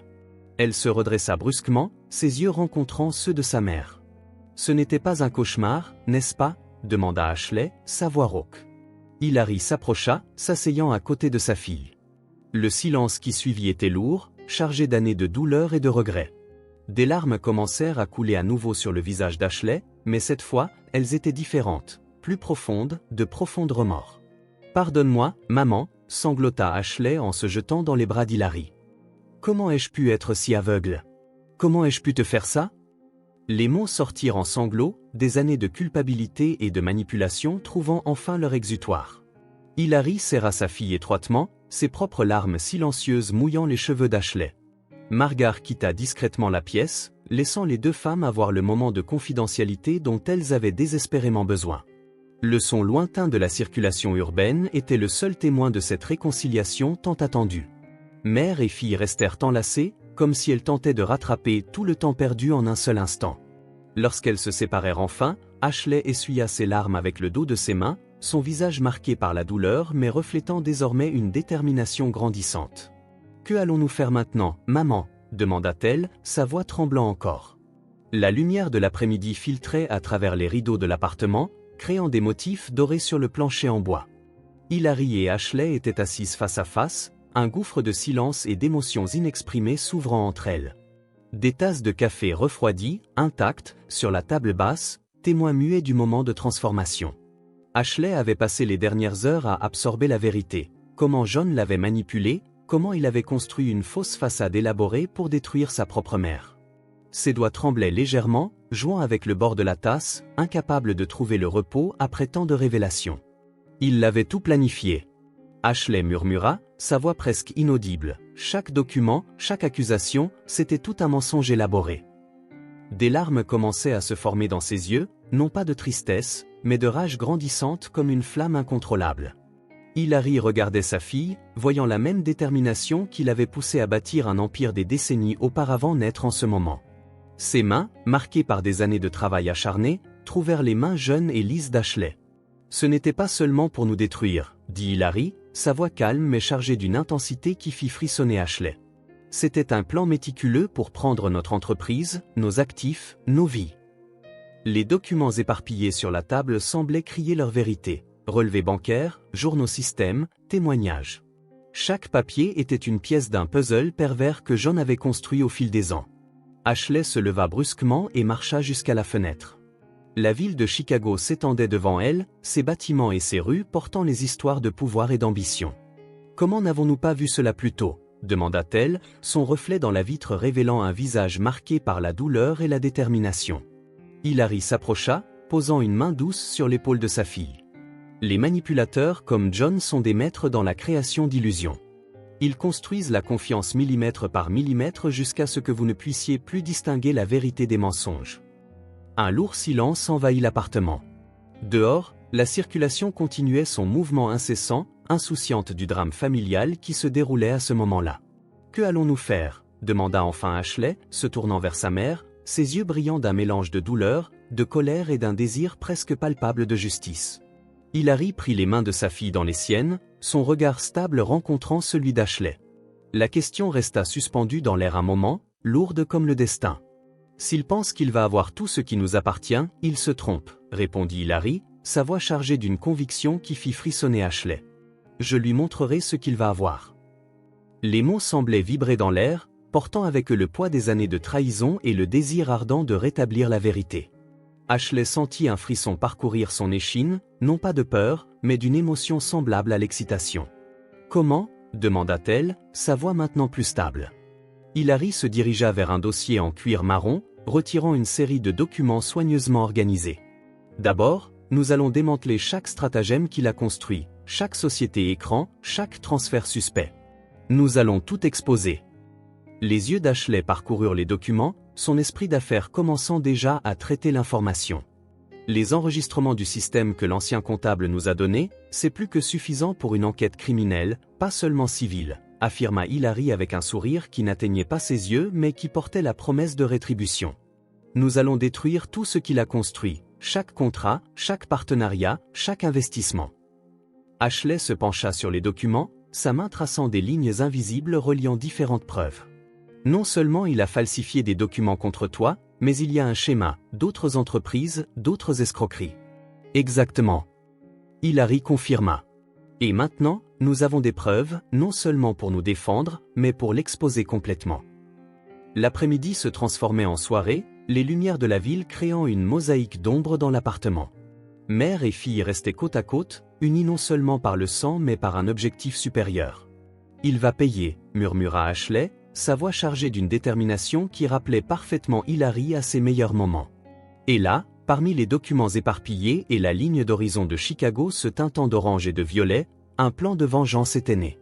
Ce ne serait pas seulement pour récupérer ce qu'elles avaient perdu, mais pour montrer au monde le vrai visage de l'injustice.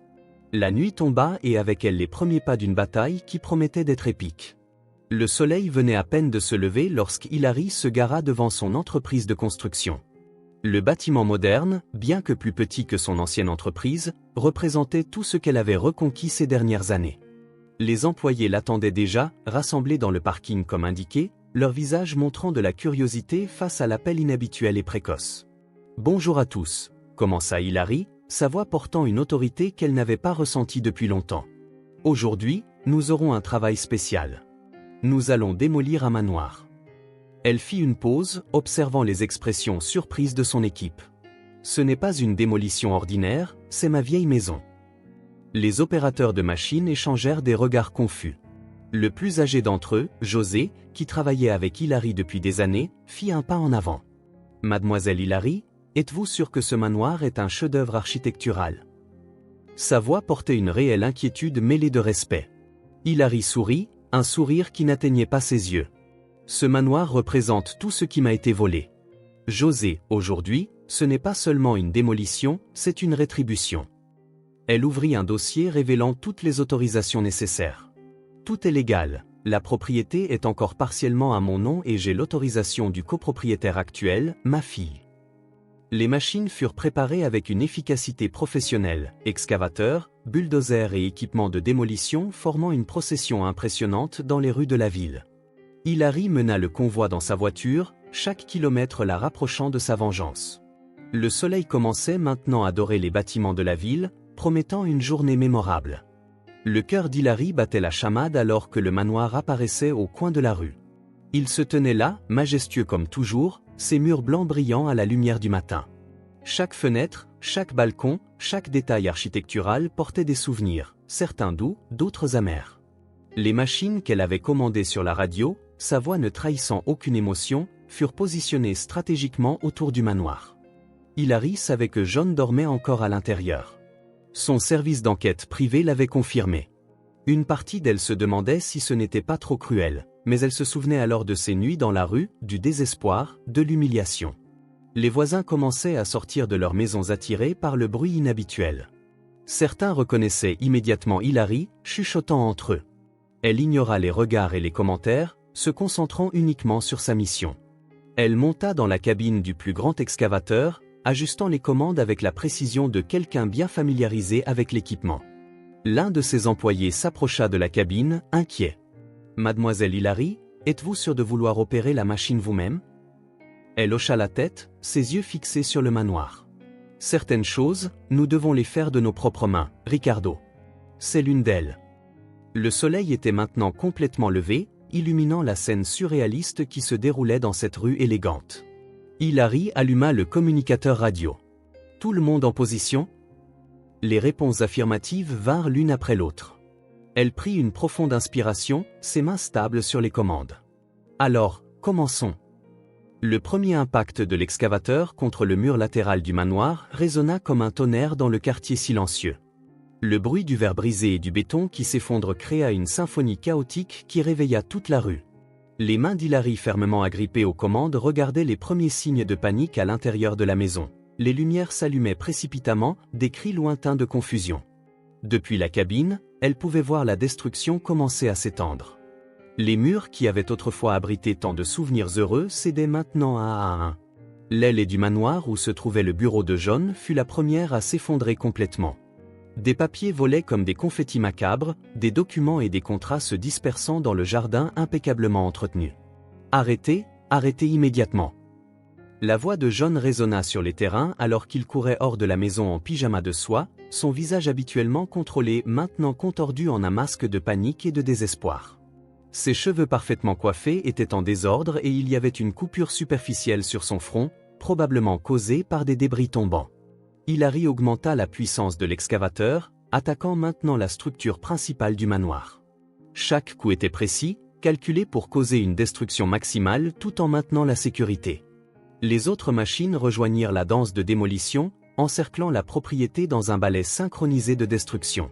« Es-tu devenu folle, John ?» cria-t-il en courant à travers le jardin, esquivant les morceaux de béton qui tombaient. « As-tu aucune idée de ce que tu fais ?» Hilary s'arrêta finalement, levant la cabine pour le regarder de haut. Son visage était serein, presque satisfait, alors qu'elle regardait l'homme qui avait détruit sa vie courir dans la panique. « Je sais exactement ce que je fais, John, » dit-elle, sa voix venant du haut-parleur qu'elle avait installé sur la machine. « Je te donne exactement ce que tu mérites. » Rien. Le dernier mot fut ponctué par le bruit assourdissant d'un autre mur s'effondrant, cette fois le salon où tant de dîners en famille avaient eu lieu. Les voisins formaient maintenant une petite foule, certains filmant avec leur téléphone portable, d'autres appelant frénétiquement la police. John tenta de garder son calme, mais la panique dans ses yeux était évidente. « C'est de la folie, c'est un crime, je vais vous poursuivre », cria-t-il, sa voix faiblissant lorsque l'un des excavateurs renversa le garage, détruisant ses voitures importées. « Tu te moques de moi, Hilary » ria-t-il, un son chargé d'années d'amertume. « Avec quelles preuves, John ? Les mêmes que tu as falsifiées contre moi. » Elle fit un geste et les machines intensifièrent leur travail. La piscine était maintenant remplie de décombres, l'eau mélangée au béton créant une pâte grise qui symbolisait parfaitement la destruction des rêves qu'il lui avait volés. John tenta de courir à nouveau à l'intérieur de la maison, probablement pour sauver quelque chose d'important, mais il fut empêché par les agents de sécurité que Hilary avait positionnés stratégiquement. « Tu ne peux pas faire ça !» cria-t-il, son masque d'homme contrôlé complètement détruit. « Il y a une fortune de documents là-dedans, quel dommage !» Hilary répondit froidement, observant un autre mur s'effondrer. « Ça doit être terrible de tout perdre, n'est-ce pas, d'être expulsé de ta propre maison, d'être publiquement humilié ?» Chaque question était accompagnée d'un autre coup des machines, transformant le manoir en ruine devant les yeux de tous. Le son des sirènes de police commença à se mêler au bruit de la démolition, les lumières rouges et bleues se reflétant sur les débris du manoir, créant un spectacle surréaliste. Ce matin-là, déjà entré dans l'histoire du quartier, la destruction était presque complète. Là où se tenait autrefois un manoir imposant, ne restait plus que des ruines et de la poussière. John, encore en pyjama couvert de poussière, souriait en voyant les voitures de patrouille arriver. « Tu verras, femme folle, la police !» cria-t-il en courant vers les officiers sortant des voitures, son visage un masque de victoire anticipée. Hilary, cependant, resta calme dans sa position élevée sur l'excavateur. Dans la cuisine du manoir voisin, Ashley regardait tout à la télévision, sa tasse de café oubliée entre ses doigts tremblants. La station locale diffusait la démolition en direct, les caméras capturant chaque moment de destruction. Soudain, la tasse glissa de ses mains et se brisa au sol lorsqu'elle vit sa mère descendre de la machine avec un dossier de documents. Les officiers. La voix d'Hilary résonna claire et ferme alors qu'elle se dirigeait vers la police. Voici tous les documents nécessaires pour cette démolition, y compris les permis de la ville et la preuve de propriété. Elle ouvrit le dossier, révélant un autre ensemble de papiers. Et voici les preuves des crimes commis par M. John Garcia. Le sourire de John se figea sur son visage. Hillary continua, sa voix portant désormais le poids de 2 ans de planification, de falsification de documents, de détournement de fonds, de fraude dans diverses entreprises. Tout est ici, y compris les dossiers de transfert effectués à des jours impossibles lorsque notre système était en maintenance. Les officiers commencèrent à examiner les documents, leurs expressions passant progressivement du scepticisme à un sérieux professionnel. John fit un pas en arrière, toute couleur drainée de son visage. C'est un mensonge, elle invente tout, mais sa voix ne portait plus la même confiance qu'avant. L'un des officiers s'approcha de John, menotte en main. « Monsieur Garcia, vous êtes en état d'arrestation. » Le bruit métallique des menottes qui se refermaient résonna dans la rue, dominant le bruit des derniers murs qui s'effondraient. Les voisins regardaient en silence, beaucoup filmant encore avec leur téléphone portable. La poussière de la démolition commençait à se déposer, révélant la scène complète de destruction. Là où se tenait autrefois un manoir luxueux, ne restait plus que des décombres et des souvenirs. Hillary regardait tout avec une expression sereine tandis que John était placé dans la voiture de police, toujours en train de lancer des menaces et des accusations. À côté, Ashley regardait la diffusion en direct, des larmes silencieuses coulant sur son visage alors qu'elle voyait son ex-mari être emmené par la police. La tasse brisée à ses pieds semblait refléter parfaitement comment sa vie s'était effondrée et pouvait maintenant être reconstruite sur des bases plus solides. Les voisins regardaient depuis la sécurité de leurs murs, certains avec des téléphones portables en main, d'autres simplement paralysés par la scène incroyable. Donna Carla, une dame qui vivait dans le quartier depuis des décennies, murmura à sa femme de ménage « Je n'ai jamais rien vu de tel en toutes mes années. Cette femme fait l'histoire. » Au milieu des décombres, Hillary trouva une vieille photographie. C'était une image d'elle avec Ashley quand sa fille était encore enfant. Pour un bref instant, son regard s'adoucit, mais peu après, elle rangea la photo dans sa mallette, son visage se transformant de nouveau en un masque de détermination. Les officiers de police qui avaient initialement été appelés pour empêcher la démolition observaient maintenant simplement. Les documents d'Hillary étaient irréfutables, ses autorisations légales absolument correctes. John Garcia, son ex-belle-fils, avait été arrêté des heures plus tôt, rendant cette démolition encore plus symbolique. Coupure ici, Hillary pointa une partie spécifique de la structure que l'excavateur obéit, révélant une portion des fondations qui avait des inscriptions de la construction de la maison, son nom, le nom de son défunt mari, étant littéralement détruit. La diffusion en direct montrait chaque angle possible, des utilisateurs d'Internet de tous les États-Unis regardaient cette scène surréaliste d'une femme qui démolissait littéralement son passé pour construire son avenir. Les commentaires de soutien et de choc se multipliaient sur les réseaux sociaux. « C'est pourquoi vous ne devez pas sous-estimer une femme », commenta un utilisateur. « Elle ne se venge pas seulement, elle le fait avec classe et légalité. » Hillary marcha vers le centre des décombres, ses jambes fermes, son corps droit. Chaque pas était calculé, chaque mouvement portait l'élégance de quelqu'un qui réécrit sa propre histoire. Les caméras n'ont manqué aucun détail. Raphaël Martinez poursuivit sa narration. Ce que nous assistons aujourd'hui, chers téléspectateurs, ce n'est pas seulement une démolition, c'est une femme réécrivant son destin de ses propres mains. Un hélicoptère planait au-dessus, le capitaine capturant une image épique. Hillary seule au milieu d'un paysage de débris illuminé par le soleil du matin, ses machines de démolition autour d'elle comme des gardiens silencieux, prêts à obéir à chaque commande. Le dernier mur principal s'effondra avec un grondement qui semblait marquer la fin d'un chapitre et le début d'un autre. La poussière se dissipa, créant un nuage dramatique autour d'Hillary.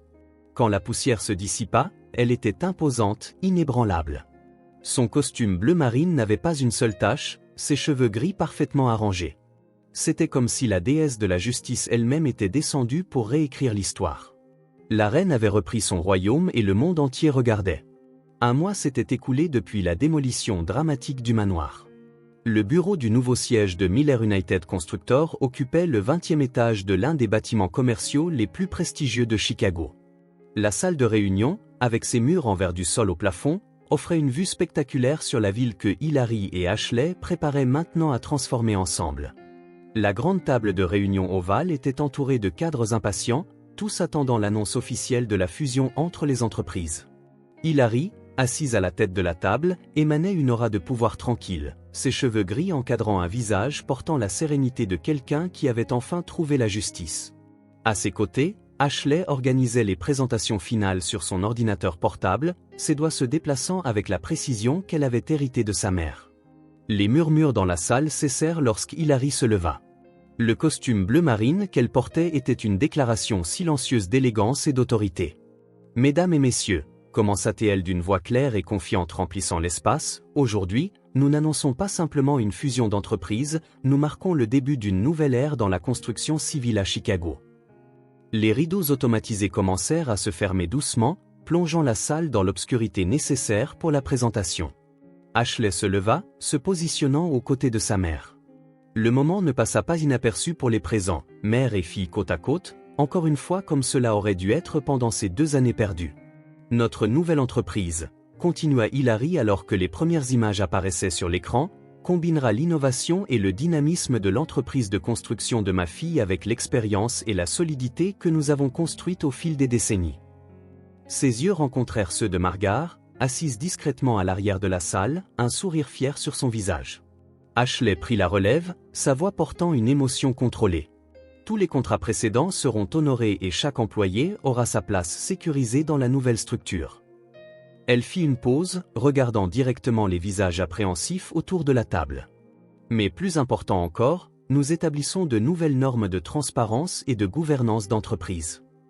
Les diapositives montraient des projections de croissance impressionnantes, des graphiques et des plans d'expansion ambitieux. Hilary regardait avec satisfaction les expressions des cadres passer de l'appréhension à un intérêt réel. Chaque chiffre, chaque projet présenté était une preuve que l'avenir serait bien meilleur que le passé. « Notre première initiative », annonça Hilary alors qu'une image familière apparaissait sur l'écran, sera sur le site de l'ancien manoir Miller. Un murmure parcourut la salle. Tout le monde connaissait l'histoire de la démolition spectaculaire qui avait dominé les gros titres. Là où se tenait autrefois une maison construite sur des mensonges, nous érigerons un complexe résidentiel qui sera un symbole de renouveau. Ashley projeta les plans pour le nouveau développement, un projet audacieux qui alliait durabilité et luxe abordable. Chaque appartement, expliqua-t-elle, comporterait des éléments rappelant l'histoire de l'architecture traditionnelle mexicaine, mais avec toute la modernité que nos clients méritent. Son visage brillait d'enthousiasme alors qu'elle détaillait les spécifications techniques. La présentation se poursuivit avec Hilary et Ashley alternant leur conduite, leur synchronicité témoignant que le temps perdu n'avait pas détruit leur profonde connexion. Les cadres prenaient des notes féroces, échangeant de temps à autre des regards impressionnés. La nouvelle entreprise ne serait pas seulement une fusion d'actifs, mais une force transformatrice sur le marché. Au fur et à mesure que la présentation avançait, certaines voix inquiètes commençaient à émerger. Carlos Ramirez, l'ancien directeur financier de l'entreprise d'Ashley, leva la main. « Avec tout le respect que je vous dois, mesdames », commença-t-il en ajustant nerveusement sa cravate, « mais après tout ce qui s'est passé, comment pouvons-nous assurer la stabilité de la nouvelle entreprise ? Les investisseurs sont appréhensifs. » Un silence tendu tomba sur la salle. Hilary et Ashley échangèrent un regard rapide avant de répondre à la question. Les autres cadres se déplaçaient dans leurs chaises, partageant clairement la même préoccupation. L'ombre des événements récents planait encore sur tout le monde. « Monsieur Ramirez, » répondit Hilary d'une voix calme mais ferme, « je comprends votre inquiétude. C'est pourquoi nous avons mis en place un système de gouvernance triple avec un audit indépendant mensuel. » dit-elle en faisant un geste, tandis qu'Ashley projetait une nouvelle diapositive montrant le système de contrôle financier complexe qu'elles avaient développé. Mais les doutes ne s'arrêtaient pas là. Marina Torres, la directrice des opérations, prit également la parole. Les employés sont inquiets, beaucoup craignent des licenciements massifs avec la fusion. Sa voix tremblait légèrement, représentant la peur de dizaines de familles qui dépendaient de l'entreprise. Ashley s'avança, faisant face directement à son équipe. « Il n'y aura pas de licenciement », déclara-t-elle fermement. Au contraire, notre plan d'expansion prévoit une augmentation de 30% du personnel au cours des 2 prochaines années. Commença-t-elle à détailler les nouveaux projets qui assureraient non seulement le maintien mais aussi la croissance des équipes. Le murmure dans la salle augmenta. Jorge Mendes, l'un des actionnaires minoritaires, se leva brusquement. Et qu'en est-il des contrats signés lors de l'administration précédente avec M. Garcia? Le nom de John a causé un frémissement visible chez certains présents. Beaucoup de ces accords pourraient être compromis, répondit Hilary en gardant son calme, bien que ses doigts serrent légèrement le bord de la table. Chaque contrat est minutieusement examiné par notre équipe juridique, expliqua-t-elle. Ceux légalement valides seront maintenus, les autres, elle fit une pause significative. Eh bien, vous avez vu dans les journaux ce qui se passe lorsque nous découvrons des irrégularités. La tension dans la salle était palpable. Certains cadres plus âgés qui avaient travaillé directement avec John commencèrent à échanger des regards nerveux.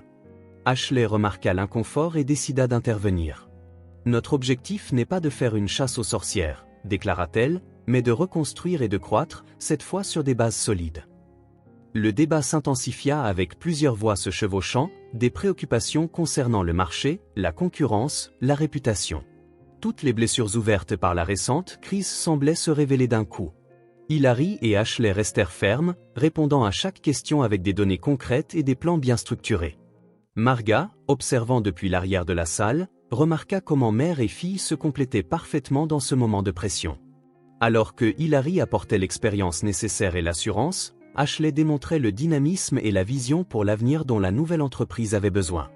La réunion dura bien au-delà de l'horaire prévu, chaque doute étant soigneusement adressé, chaque peur confrontée avec une planification solide. L'avenir de l'entreprise et des centaines de familles qui en dépendaient était en jeu. Dans cette salle, le soleil se couchait déjà sur Chicago lorsque les derniers cadres commencèrent à quitter la salle de réunion. La tension initiale avait été remplacée par un optimisme prudent. Hilary et Ashley restèrent dans la salle, observant la ville à travers les fenêtres panoramiques, le ciel peint de nuances d'orange et de rose qui semblaient célébrer ce nouveau départ. « Nous y sommes arrivés, maman », murmura Ashley, sa voix étranglée par l'émotion. Hilary sourit, enveloppant sa fille dans une étreinte serrée. Les lumières de la ville commençaient à s'allumer, créant un tapis d'étoiles en dessous d'elle. C'était une vue digne du moment historique qu'elle vivait.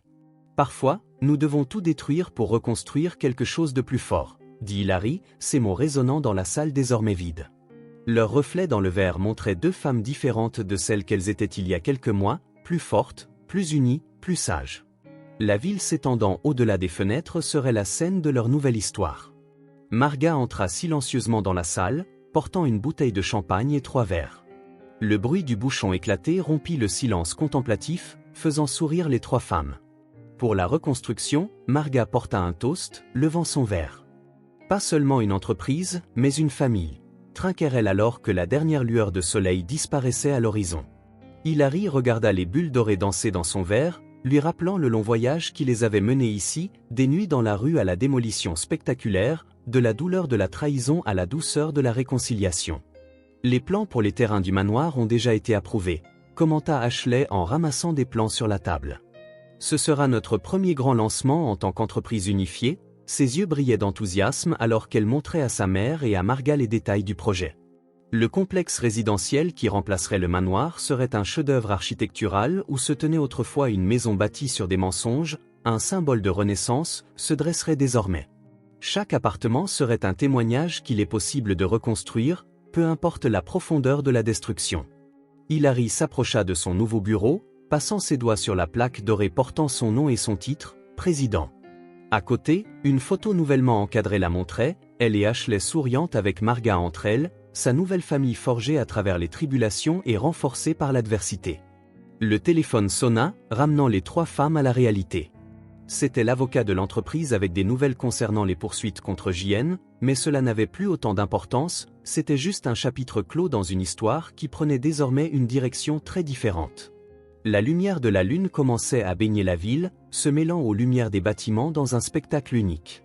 Hilary s'approcha de la fenêtre, son verre de champagne toujours à moitié plein, observant les points lumineux marquant chacune de ces entreprises sur le paysage urbain de Chicago. « Tu sais », commença Hilary d'une voix douce, portant des années d'expérience, « quand j'ai commencé dans ce métier, mon père m'a dit que construire ne se limitait pas à ériger des murs, c'était créer des rêves, donner forme aux espoirs. » Ashley s'approcha, mettant un bras autour des épaules de sa mère. « Et maintenant, nous réalisons ces rêves ensemble, maman.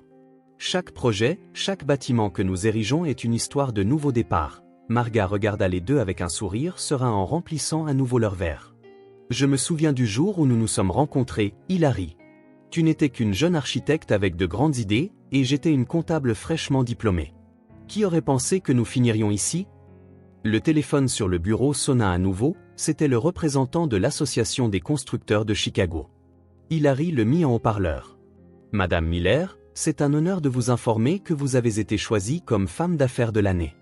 Votre histoire de surmonter l'adversité a inspiré toute la communauté des affaires. Les trois femmes échangèrent des regards émus. Ashley prit un dossier sur le bureau, révélant les plans de leur prochaine entreprise, un centre de soutien pour les femmes entrepreneurs avec une garderie et un espace de coworking.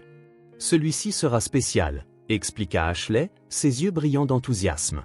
Nous allons l'appeler le Hilary Miller Center for Building Future, un endroit où d'autres femmes pourront trouver le soutien dont elles ont besoin pour réaliser leurs rêves.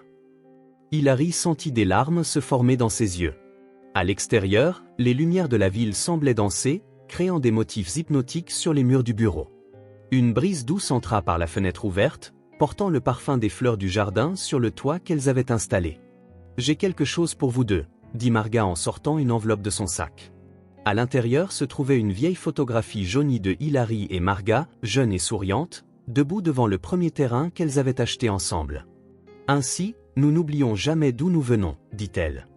Ashley étudia la photographie avec curiosité. « Maman, tu portes le même collier que tu m'as donné le premier jour en tant que vice-présidente. » Hilary toucha instinctivement son cou, où un collier différent reposait maintenant, un cadeau d'Ashley pour célébrer leur réconciliation.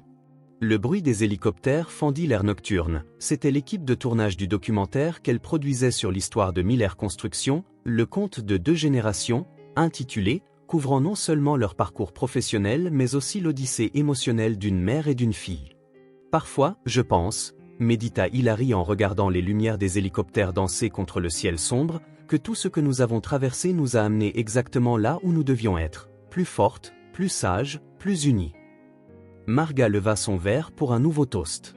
À la famille, dit-elle, au combat que nous choisissons qui nous fortifie, et aux rêves que nous n'avons jamais cessé de poursuivre. Le tintement des verres se mêla au son de la ville en contrebas, créant une mélodie unique de célébration et d'espoir. Un groupe d'employés travaillait encore à l'étage inférieur, apportant les touches finales aux préparatifs du lancement du lendemain. Leurs voix animées flottaient jusqu'au bureau, portant l'énergie contagieuse d'un nouveau départ. « C'est drôle, » commenta Ashley, « comment la vie fait un cercle complet. Ce terrain où se trouvait notre manoir sera maintenant un endroit où des centaines de familles construiront leurs propres histoires. » Hilary sourit, embrassant de nouveau sa fille. Le reflet des 3 femmes dans le verre de la fenêtre racontait une histoire de résilience, d'amour et de rédemption. La ville de Chicago poursuivait sa danse nocturne en dessous d'elle, un témoin silencieux de leur parcours extraordinaire. Les heures s'étiraient tandis que John poursuivait sa tâche dégradante. Ses mains, autrefois douces et bien entretenues, étaient maintenant calleuses et pleines d'ampoules. Chaque pierre brisée semblait lui rappeler qu'elle avait tout perdu, son statut, son confort, sa liberté. Le soleil implacable rendait chaque mouvement une torture. Les autres prisonniers passaient devant elle, portant leur propre charge de pierres concassées, la heurtant parfois accidentellement sur les épaules. John avait appris à ne pas réagir, à baisser la tête.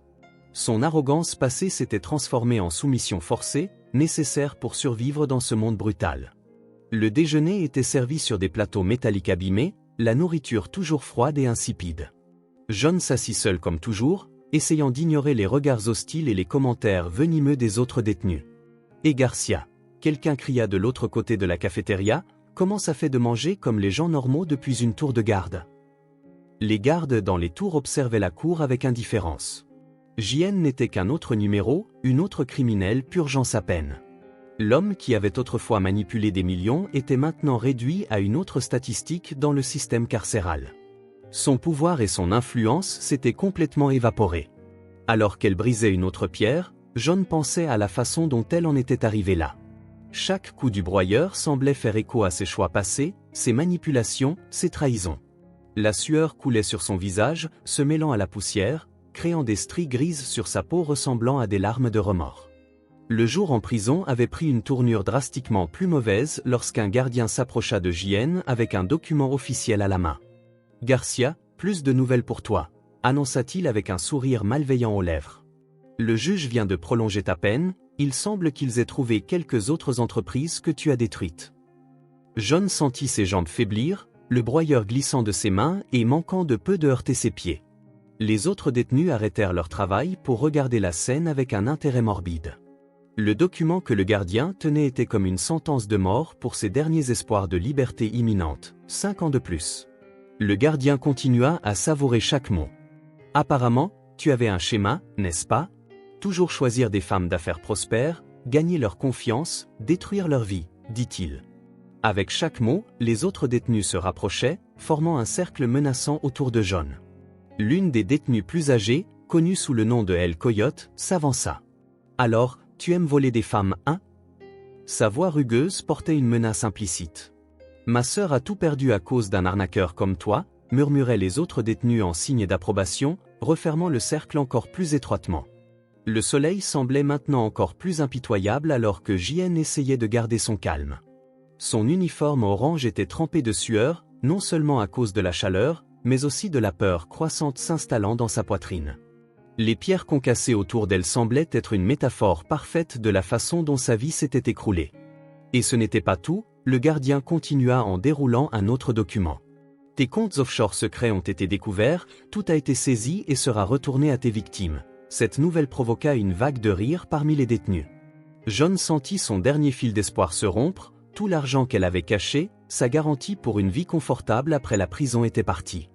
Le cercle des détenus continuait de se refermer, certains frappant leurs pierres contre le sol dans un rythme menaçant. Les gardiens dans les tours semblaient commodément distraits, comme ils l'étaient souvent lorsque la justice carcérale était sur le point d'être rendue. « Tu sais ce qui est pire ?» cria un détenu en pointant un journal froissé circulant dans la cour, « Regarde qui est en couverture. » La première page montrait une photo de Hilary et Ashley souriantes avec le titre « Empire de construction Santos. Mère et fille révolutionnent le marché immobilier ». John tenta de reculer mais ne trouva que le mur rugueux de la prison derrière elle. Le journal passait de main en main, chaque détenu ricanant de voir comment ses anciennes victimes s'étaient élevées et prospérées tandis qu'elles dépérissaient, brisées et humiliées. Le son des pierres frappant le sol devenait plus fort, créant une symphonie menaçante qui résonnait à travers les murs de la prison. John Garcia, la femme qui se croyait intouchable, était maintenant totalement seule, entourée de détenus assoiffés de justice, faisant face à une peine encore plus longue et sans un sou épargné pour son avenir. Le coucher de soleil de Chicago peignait le ciel de profondes nuances de rouge alors que John était reconduite à sa cellule. Son corps souffrait, non seulement du travail ardu, mais aussi des accidents qu'elle avait subis dans la cour. Les gardiens avaient commodément retardé leur intervention lorsque les autres détenus avaient décidé de lui donner une leçon de respect. À travers les barreaux de sa fenêtre, elle pouvait voir les nouveaux développements de Miller Construction s'élever à l'horizon, des bâtiments modernes et imposants qui semblaient se moquer de sa situation actuelle. Là où se tenait autrefois son manoir, le plus impressionnant d'entre eux, rose maintenant un complexe résidentiel devenu le nouveau symbole de succès de la ville. Le journal froissé était toujours dans sa cellule, la photo de Hilary et Ashley souriantes semblant la regarder avec une satisfaction silencieuse. Les gros titres détaillaient le succès retentissant de l'entreprise après la fusion, les nouveaux projets, les ventes records. Chaque mot était comme un coup de poignard dans sa fierté déjà brisée. Les bruits nocturnes de la prison remplissaient l'air, les portes métalliques claquaient, les gardiens ordonnaient, le cri occasionnel au loin. John se blottit sur son lit inférieur, son corps protestant à chaque mouvement. Les mots du gardien sur les années ajoutées à sa peine résonnaient dans son esprit, ainsi que les nouvelles de ses réserves financières perdues. Et, arnaqueur, cria un détenu d'une cellule voisine, plus de pierres à briser demain. Des rires retentirent dans le couloir, suivis d'une série de menaces voilées. John tira la fine couverture sur sa tête, essayant de se cacher de la réalité qu'elle avait construite pour elle-même. À travers la petite fenêtre en barre, il pouvait voir les lumières de la ville s'allumer une à une. Quelque part dehors, Hilary et Ashley étaient probablement dans leur bureau luxueux, planifiant de nouvelles entreprises, élargissant leur empire. L'ironie n'était pas perdue pour lui, il avait essayé de les détruire mais avait fini par être l'architecte de sa propre destruction. Un nouveau bâtiment commençait à s'élever à l'horizon, ses poutres en acier scintillant dans les derniers rayons du jour, c'était une autre construction Miller, un autre symbole de son échec. L'empire qu'il avait essayé de voler n'avait pas seulement survécu, mais était plus fort que jamais. La nuit tomba complètement sur la prison, plongeant la cellule dans une profonde ombre. John resta éveillé, son corps endolori allongé sur le matelas fin tandis qu'elle écoutait le bruit lointain des machines de concassage. Le dernier quart de travail était encore en cours. Demain ne serait qu'un autre jour à briser des pierres, puis un autre et encore un autre. La lune se leva dans le ciel, éclairant faiblement sa cellule à travers les barreaux. À l'horizon, les bâtiments de construction Miller brillaient comme des phares de succès, leur lumière ne s'éteignant jamais, tout comme l'héritage qu'Hilary avait bâti. La caméra s'éloigna lentement, montrant John comme une figure insignifiante dans sa cellule, tandis qu'en arrière-plan, les nouvelles entreprises d'Hilary et Ashley s'élevaient majestueusement contre le ciel nocturne de Chicago. La dernière lumière du jour s'était complètement éteinte, laissant John dans sa cellule sombre avec seulement ses pensées pour compagnie. L'écho lointain de la machine de concassage était remplacé par le murmure des autres détenus, leur voix chargée d'histoires de remords et de perdition. Dans son esprit, des flashbacks de sa vie antérieure la tourmentaient incessamment. Garcia, le gardien de nuit, frappait son bâton contre les barreaux. « Vous aurez un visiteur demain, dit-il. » John leva les yeux, une étincelle d'espoir s'éteignant rapidement lorsque le gardien continua. « Plus d'enquêteurs, il semble qu'ils ont trouvé un autre de tes stratagèmes à Philadelphie. » Le matelas fin craquait à chaque mouvement alors que John se tournait, essayant de trouver une position qui soulagerait son dos endolori. Dans la cellule voisine, un détenu commença à fredonner une ancienne berceuse mexicaine, la même que sa grand-mère avait l'habitude de chanter, lui rappelant une époque où il y avait encore de l'innocence dans sa vie. « Tu sais ce qu'ils disent dehors », continua le gardien, sa voix chargée de mépris, « ce manoir que ta belle-mère a démoli est maintenant le bâtiment le plus luxueux de la ville, des appartements à $1 million, et le meilleur, il y a une liste d'attente de 3 ans pour acheter une unité. » Le vent nocturne portait l'odeur de la terre et du béton de la cour, mêlé à l'arôme lointain des tortillas d'un restaurant voisin, un autre rappel du monde au-delà des barreaux auquel il n'appartenait plus. Ses doigts, maintenant calleux et fissurés, traçaient des motifs invisibles sur le mur rugueux de la cellule. « Prince de la fraude !»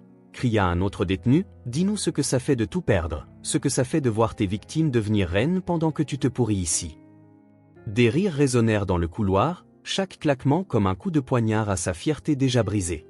John ferma les yeux, mais les images continuaient de la tourmenter, le sourire triomphant d'Hilary alors qu'elle opérait l'excavatrice, le regard de déception d'Ashley en découvrant ses mensonges, les gros titres du journal annonçant sa chute. Chaque souvenir était une nouvelle forme de torture. Un rat se précipita sur le sol de la cellule, ses petites griffes griffant le béton.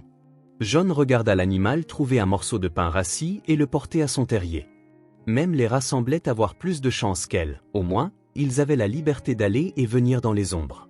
« Double travail pour toi demain », annonça un autre gardien passant devant la cellule. « Nouvelle cargaison de pierres vient d'arriver, grosse, comme tu le mérites. » Le bruit des bottes s'éloignant résonna dans le couloir, marquant un autre jour d'humiliation à venir. Dans l'obscurité de la nuit, John pouvait entendre le son lointain des sirènes de la ville, le rugissement occasionnel des moteurs de voitures de luxe, le genre de voiture qu'elle avait l'habitude de conduire. Maintenant, son monde avait été réduit à quelques mètres carrés de béton froid et de barreaux d'acier. En pensant à la vie, Garcia, le gardien, nargua un détenu âgé de la cellule d'en face.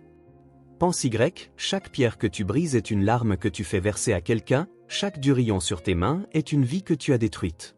La justice a sa façon de recouvrer ses dettes, dit-il. » John se recroquevilla encore plus sur son lit, les mots de l'homme âgé coupant profondément dans sa conscience.